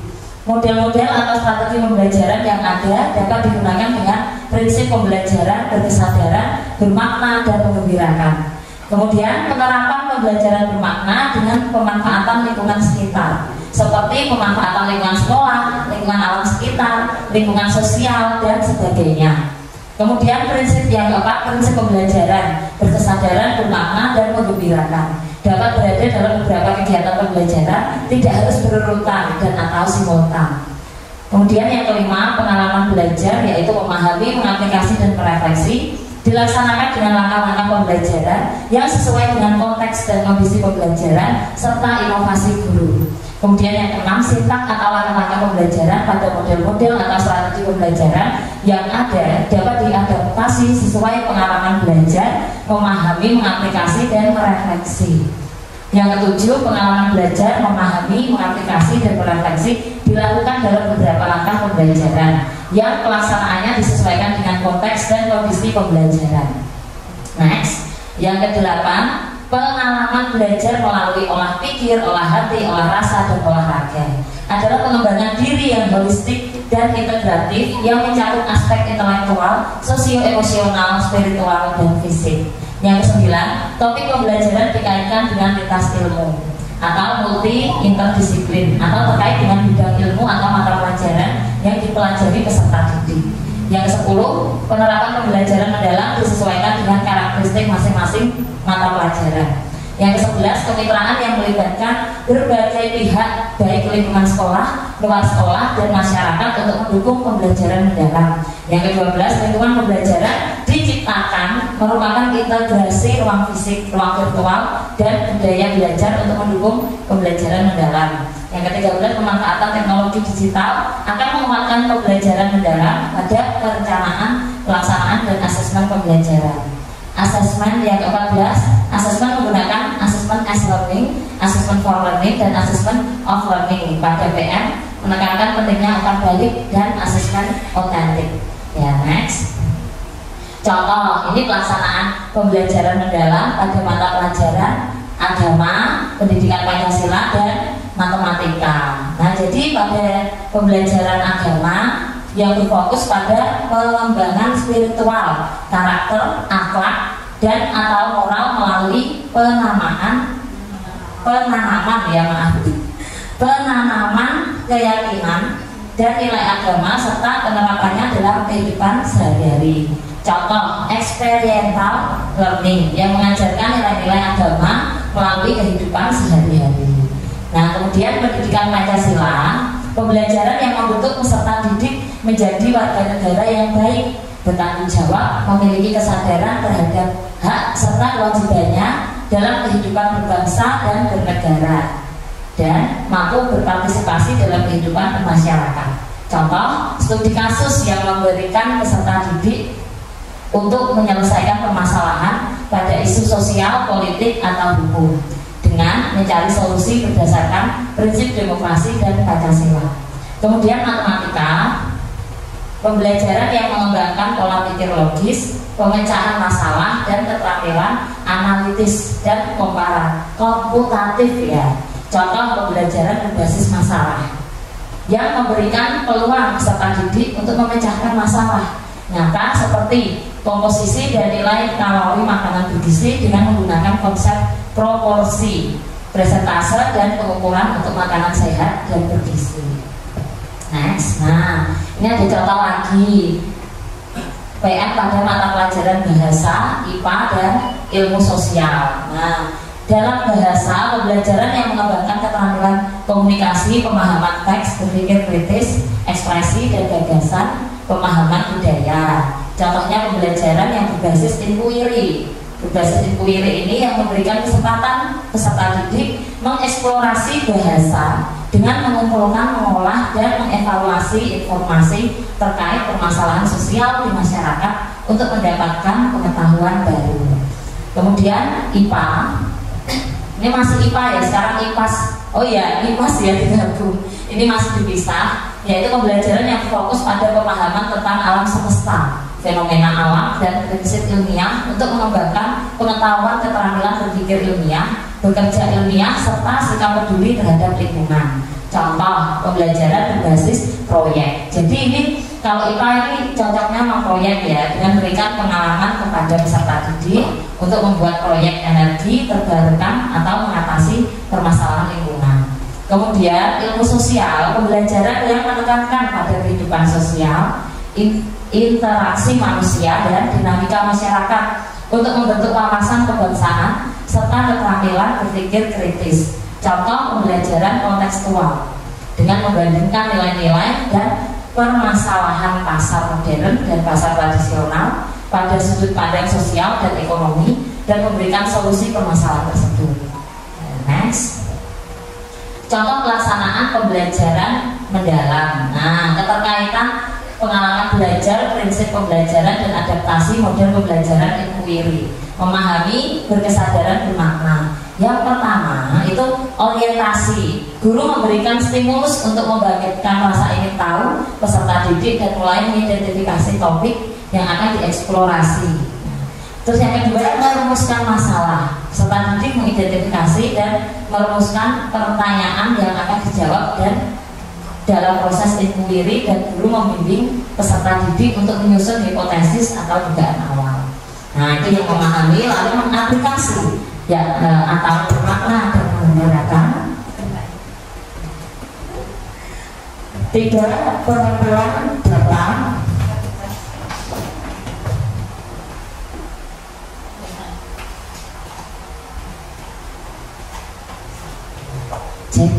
Terima kasih Bu. Yang ketiga, pengumpulan data ya. Itu peserta didik mengumpulkan informasi dari berbagai sumber seperti eksperimen, observasi, wawancara, atau literatur, dan mencari pola atau hubungan antar konsep. Kemudian pengolahan dan analisis data. Peserta didik mengorganisasi ya, dan menafsirkan data yang telah dikumpulkan menggunakan berbagai teknik analisis seperti diskusi kelompok, pemetaan konsep, atau pembuatan grafik. Ya, next. Nah, contoh pelaksanaan belajar mendalam yang mengaplikasi itu bisa bermakna dan menggembirakan juga. Di sini masuk yaitu mengaplikasi ini menarik kesimpulan ya. Peserta didik menyusun kesimpulan berdasarkan bukti dan hasil analisis serta menjelaskan temuan dan menghubungkannya dengan konsep atau teori yang relevan. Kemudian yang keenam, komunikasi. Peserta didik menyampaikan hasil temuannya melalui presentasi, laporan tertulis, atau diskusi kelas. Yang terakhir, merefleksi. Di sini berkesadaran dan bermakna. Nah, dalam refleksi ini melakukan refleksi ya terhadap proses pembelajaran. Apa yang telah dipelajari, kesulitan yang dihadapi, dan bagaimana meningkatkan pemahaman lebih lanjut. Kemudian yang kedelapan, aplikasi dan tindak lanjut. Peserta didik menerapkan hasil pembelajaran dalam konteks nyata atau proyek lanjutan dan mendorong eksplorasi lebih lanjut, memperdalam pemahaman konsep. Next. Nah, itu contoh pembelajaran mendalam. Yang pertama, identifikasi peserta didik. Lalu yang kedua, identifikasi materi pelajaran. Yang ketiga, dimensi profil lulusan. Nah, di sini dipilih 4 ya, yang dicetak 4. Kemudian capaian pembelajaran dan topik pembelajaran. Kemudian tujuan pembelajaran, praktik pedagogis, mitra pembelajaran, lingkungan pembelajaran, dan pemanfaatan digital. Next. Contoh pembelajaran mendalam. Nah, ini langkah-langkah pembelajarannya ya. Ini kegiatan awal. Ini masuk berkesadaran, bermakna. Yang pertama, seperti biasa ya, ini guru membuka pelajaran dengan salam, doa bersama, dan sapaan ramah untuk menciptakan suasana positif. Yang kedua, guru menerapkan teknik permainan pemusatan konsentrasi. Bisa tadi dengan tepuk-tepuk itu ya, atau yang lainnya mungkin games bisa. Kemudian guru memulai dengan video singkat perbedaan kondisi sungai yang bersih dan tercemar. Kemudian yang keempat, guru memberikan pertanyaan tematik bagaimana kondisi makhluk hidup pada kedua sungai tersebut untuk menstimulasi empati peserta didik. Kemudian yang kelima, peserta didik melakukan literasi melalui bahan bacaan pada website tentang Sungai Ciliwung yang tercemar. Nah itu kan di Jakarta ya, Sungai Ciliwung. Kalau kita Sungai Juwana dekat ya. Iya, belakang desa Sungai Juwana. Kemudian yang keenam, guru tanya jawab dengan peserta didik mengenai bahan bacaan untuk menumbuhkan kesadaran pencemaran sungai akibat sampah sehingga berdampak pada kondisi makhluk hidup di sungai. Apa penyebab terjadinya pencemaran sungai? Nah, terus apakah sungai yang tercemar mempengaruhi kondisi makhluk hidup di sana? Kemudian yang ketujuh, memaparkan tujuan pembelajaran yang dicapai dan menghubungkan dengan peran peserta didik. Jadi apa yang bisa kita lakukan untuk melestarikan sungai kita? Next. Nah, ini masih langkah-langkah. Tadi kegiatan awal, ini kegiatan intinya, yaitu bermakna dan menggembirakan ya. Yang pertama dalam kegiatan inti ini memahami ya. Kemudian berdiskusi, membaca artikel, eksplorasi sumber informasi pada buku. Nah, ini ada pertanyaan-pertanyaannya. Kemudian yang kedua, ini pertanyaannya 5W 1H ya. Nah, untuk lebih menggali pengetahuan dari siswa. Kemudian yang kedua, membuat peta konsep dengan ekosistem keanekaragaman hayati dan kelangsungan ekosistem sungai. Itu yang tahap memahami. Kemudian tahap mengaplikasi, peserta didik melakukan kunjungan lapangan. Nah ini seru ya, kunjungan lapangan ke sungai ya. Kemudian yang kedua, peserta didik melakukan interview kepada masyarakat di sekitar sungai. Lalu peserta didik menyimak penjelasan dari komunitas peduli sungai. Kemudian guru dan narasumber menumbuhkan kesadaran kepada peserta didik tercemarnya sungai akibat sampah yang tidak dikelola dengan baik. Lalu peserta didik berdiskusi dengan teman melalui Zoom atau guru pendamping untuk merancang proyek pengelolaan sampah. Kemudian yang terakhir, peserta didik mengembangkan proyek pengelolaan sampah di sekolah. Contohnya membuat tempat sampah berdasarkan jenisnya ya, terus eco-brick ya, 3R, bank sampah dan sebagainya. Dilakukan diferensiasi produk atau ide. Next.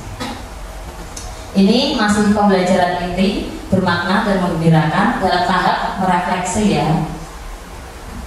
Merefleksi yang pertama, peserta didik melakukan uji coba proyek dan atau mempresentasikan hasil proyek. Peserta didik mendapatkan umpan balik dari teman guru dan salah satu narasumber dari komunitas peduli Ciliwung dan mengelola bank sampah. Kemudian peserta didik membuat jurnal refleksi individu terhadap proyek yang telah dilakukan. Kemudian peserta didik melakukan evaluasi diri terhadap pencapaian tujuan pembelajaran dan peserta didik menemukan solusi dan atau peran lanjutan mereka setelah belajar. Nah, jadi dalam proses refleksi itu mulai membuat ini ya menguji coba proyek seperti itu, seperti yang langkah-langkah ini. Kemudian yang terakhir penutup berkesadaran, yaitu guru dan peserta didik menyimpulkan pembelajaran. Guru mengajak peserta didik merencanakan pembelajaran selanjutnya dan strategi belajar yang akan digunakan. Contoh topik yang akan dipelajari mitra, yang akan diundang eksperimen yang akan dilakukan, sumber atau media pembelajaran yang digunakan. Yang terakhir, guru memuliakan peserta didik dengan menghargai pencapaian proyeknya. Jadi ini sangat penting, kita memuliakan siswa dengan cara memberikan umpan balik ya. Entah itu berupa nilai atau berupa penghargaan apa, itu agar mereka senang ya atas hasil yang dicapai. Lalu next, ini contoh pembelajaran mendalam, asesmen pembelajaran, asesmen pada awal pembelajaran, ini ya kuis singkat, asesmen pada proses belajaran tentang konsep, presentasi, dan asesmen proyek pengelolaan sampah. Kemudian asesmen akhir pembelajaran, jurnal reflektif dan fast tertulis. Ya, next. Contoh implementasi dalam pembelajaran mendalam pada PAUD. Nah, ini PAUD itu pendekatan pembelajaran mendalam pada pendidikan anak usia dini ya, memberikan pengalaman belajar yang bermakna, eksploratif dan berbasis interaksi aktif yang menghargai ide dan imajinasi alami anak. Next. Ya, ini yang SD. Pendekatan PM SDNI dapat mengembangkan pemahaman konsep secara peserta didik secara kritis ya, kreatif, analitis dan aplikatif serta menyelesaikan permasalahan. Ya, seperti ini. Next. Ya, ini pada SMP ya, kita next aja. Terus SMA next, SMK next. Nah, ini contoh yang apa ya? APK next aja. Nah, ini prinsip asesmen pembelajaran mendalam. Pembelajaran menekankan pentingnya akar balik dan asesmen autentik yang mencakup 3 fungsi asesmen sebagai berikut. Yang pertama, asesmen sebagai pembelajaran atau asesmen as learning. Asesmen untuk refleksi, proses pembelajaran dan refleksi diri peserta didik. Nah, ini yang S ini contohnya as learning ini jurnal reflektif, self assessment, peer assessment, checklist, kemajuan belajar dan lainnya. Kemudian asesmen untuk pembelajaran atau asesmen for learning. Asesmen untuk perbaikan proses pembelajaran berfungsi sebagai umpan balik, membantu peserta didik memahami progres belajar mereka serta merefleksi guru mengajar. Contoh tentang konsep, umpan balik formatif, observasi, pertanyaan diagnostik dan lainnya. Yang terakhir, asesmen dalam pembelajaran atau assessment of learning. Asesmen untuk mengukur capaian pembelajaran peserta didik pada akhir pembelajaran. Contoh, tes lisan, tes tertulis, laporan penilaian proyek, portofolio dan lainnya. Nah, next. Ya, penutup. Nah, ini yang terakhir, pembelajaran mendalam menuju pendidikan bermutu untuk semua, memuliakan setiap individu. Nah, kemudian transformasi pembelajaran, pendekatan holistik melalui olah pikir, olah hati, olah rasa, dan olahraga, kolaborasi ekosistem pendidikan, pendidikan masa depan. Next. Ya, itu tadi. Lalu tim, oh sudah ya. Ya, terima kasih. Akhirnya selesai ya. Mungkin ada pertanyaan atau tambahan atau apa yang perlu didiskusikan sebentar Bapak Ibu mengenai pelaksanaan pembelajaran mendalam. Ada? Mungkin kalau diskusi pengobatan ADM itu kita sama pakai ya. Mungkin nanti setelah setelah diseminasi ini kita berkelompok berdiskusi untuk membuat perencanaan pembelajaran secara bersama-sama gitu Bu. Ya. Usul yang bagus Ibu. Ya, nanti kita akan laksanakan setelah kegiatan ini ya. Mungkin ada lagi? Cukup? Oh ya, terima kasih atas waktu yang diberikan, atas saran yang diberikan. Terima kasih atas perhatiannya. Selamat pagi.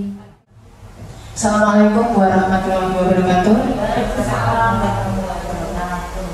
Saya akan melanjutkan untuk modul yang selanjutnya, yaitu inquiry kolaboratif.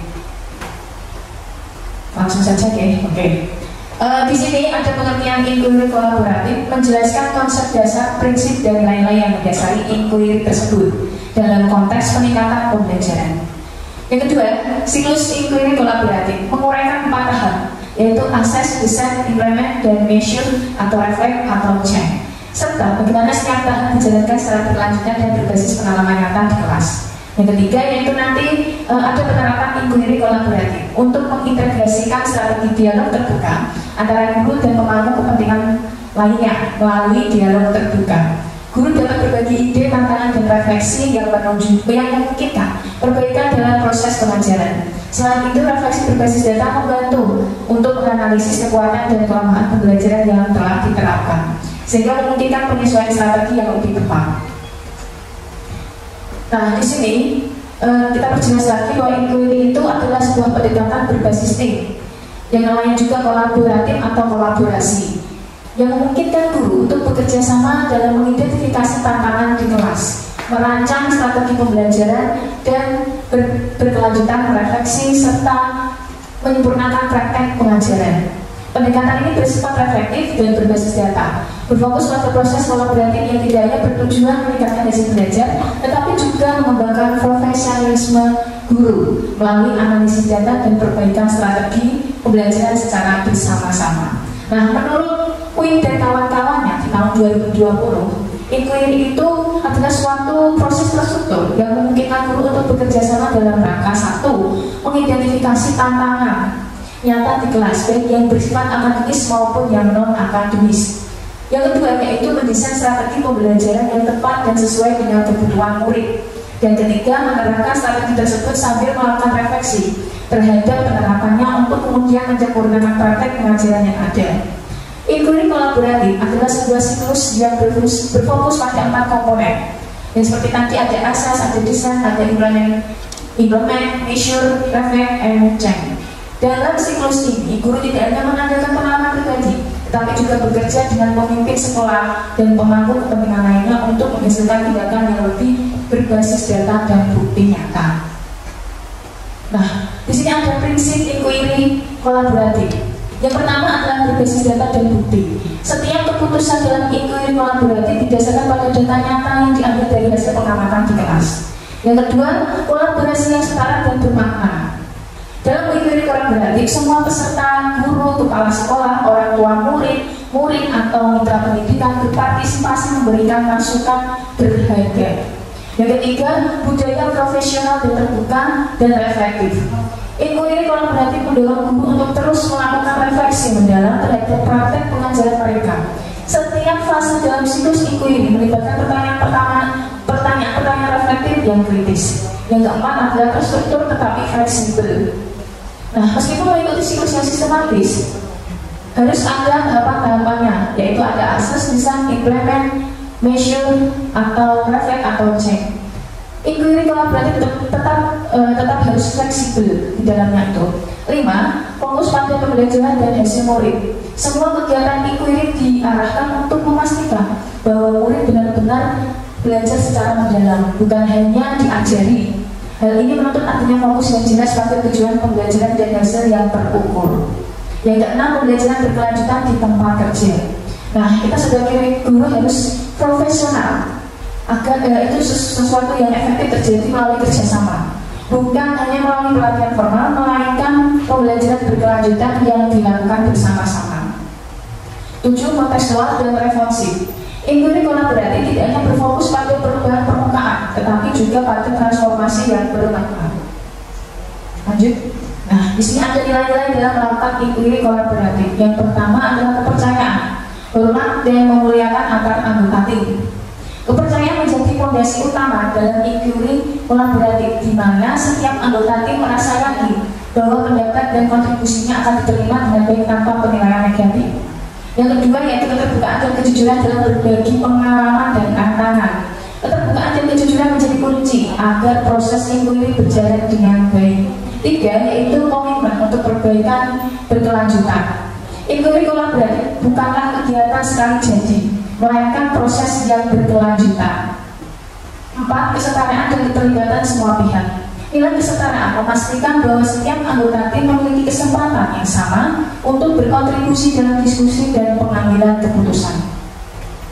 Siklus inquiry kolaboratif. Di sini ada asas. Asas itu adalah identifikasi. Tahapan pertama, yaitu proses memahami secara mendalam siapa murid yang akan dihadapi kita dan apa fokus inquiry kolaboratif yang ingin disasar. Yang kedua, desain atau perencanaan, di mana setelah memahami secara mendalam siapa murid yang ada di hadapan kita, pada tahap asas berikutnya dalam siklus inquiry kolaboratif adalah merancang pembelajaran yang bermakna, adaptif dan menata. 3. Implementasi atau pelaksanaan. Di tahap ini, di mana guru dan tim kolaboratif secara bersama-sama menerapkan rencana tindakan yang telah disusun dalam proses inquiry untuk meningkatkan kualitas pembelajaran. Yang keempat adalah measurement, reflect, dan change, pengukuran refleksi dan perubahan, di mana siklus ini sangat penting untuk memastikan bahwa pembelajaran yang telah dilaksanakan benar-benar memberikan dampak positif bagi murid dan menjadi dasar bagi perbaikan berkelanjutan. Penerapan inquiry kolaboratif. 1. Membangun dialog terbuka dan efektif, di mana diskusi dapat berjalan dengan efektif dan produktif. Perlu diciptakan ruang aman di mana setiap anggota tim merasa dihargai dan bebas menyampaikan pendapat tanpa takut dihakimi. Yang kedua, mengintegrasikan dialog terbuka dalam proses inquiry kolaboratif. Dengan membangun dialog terbuka yang sehat, komunikasi yang jujur dan konstruktif dapat terjalin antar guru, kepala sekolah, orang tua, dan murid. 3. Melakukan refleksi berbasis data untuk perbaikan yang terukur. Selain dialog terbuka, refleksi dalam inquiry kolaboratif harus didasarkan pada data pembelajaran yang konkret dan valid, seperti hasil evaluasi murid, observasi kelas yang sistematis, serta feedback dari murid dan orang tua.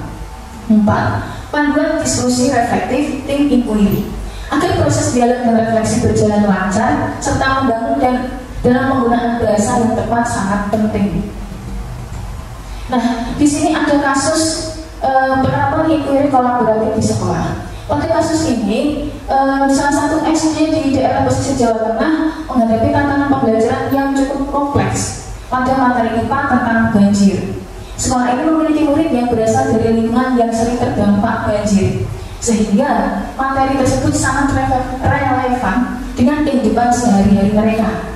Namun, guru-guru menyadari bahwa pembelajaran selama ini cenderung bersifat teoritis dan kurang mengaitkan materi dengan pengalaman nyata murid, sehingga minat dan pemahaman murid kurang optimal. Selain itu, suasana belajar sering terasa monoton dan kurang memotivasi murid untuk aktif berpartisipasi. Murid juga kesulitan menghubungkan konsep ilmiah dengan kondisi lingkungan sekitar mereka. Guru-guru merasa perlu merancang pembelajaran yang lebih berkesadaran, bermakna, dan membahagiakan agar murid tidak hanya memahami materi secara kognitif, tapi juga mampu mengaplikasikan pengetahuan dalam konteks nyata dan merasa senang dalam proses belajar.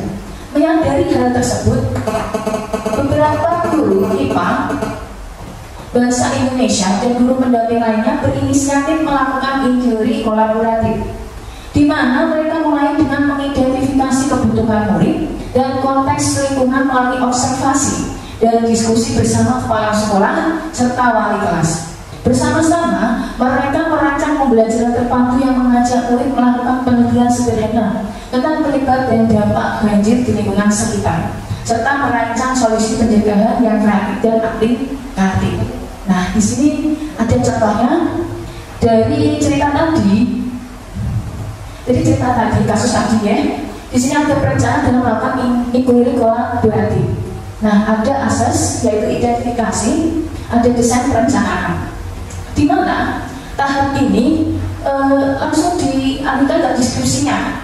Yang pertama, mengumpulkan data awal pemahaman murid melalui prioritas dan observasi kelas. Yang kedua, diskusi dengan wali kelas, kepala sekolah, dan orang tua untuk memahami konteks lingkungannya. Yang ketiga, diskusi antar anggota tim. Nah, di sini ada peran guru atau tim. Guru melakukan asesmen awal dan observasi. Selanjutnya, guru sebagai fasilitator dan mengelola dokumentasi. Di situ juga ada guru, fasilitator, dan pengelolaan dokumentasi. Hasilnya yaitu data kebutuhan dan kondisi murid terkait materi banjir, gambar konteks lingkungan dan kebutuhan pembelajaran yang relevan. Hasilnya fokus area inquiry kolaboratif. Untuk perencanaannya dirancang dengan menggunakan rencana pembelajaran berkesadaran, bermakna, dan membahagiakan. Menyiapkan instrumen observasi, lembaga kerja, dan asesmen formatif.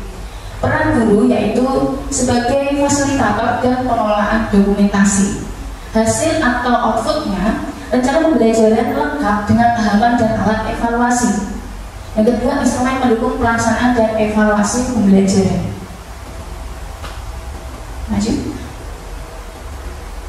Nah, implementasinya di deskripsinya melaksanakan pembelajaran dengan observasi lapangan dan pengumpulan data oleh murid secara berkelompok.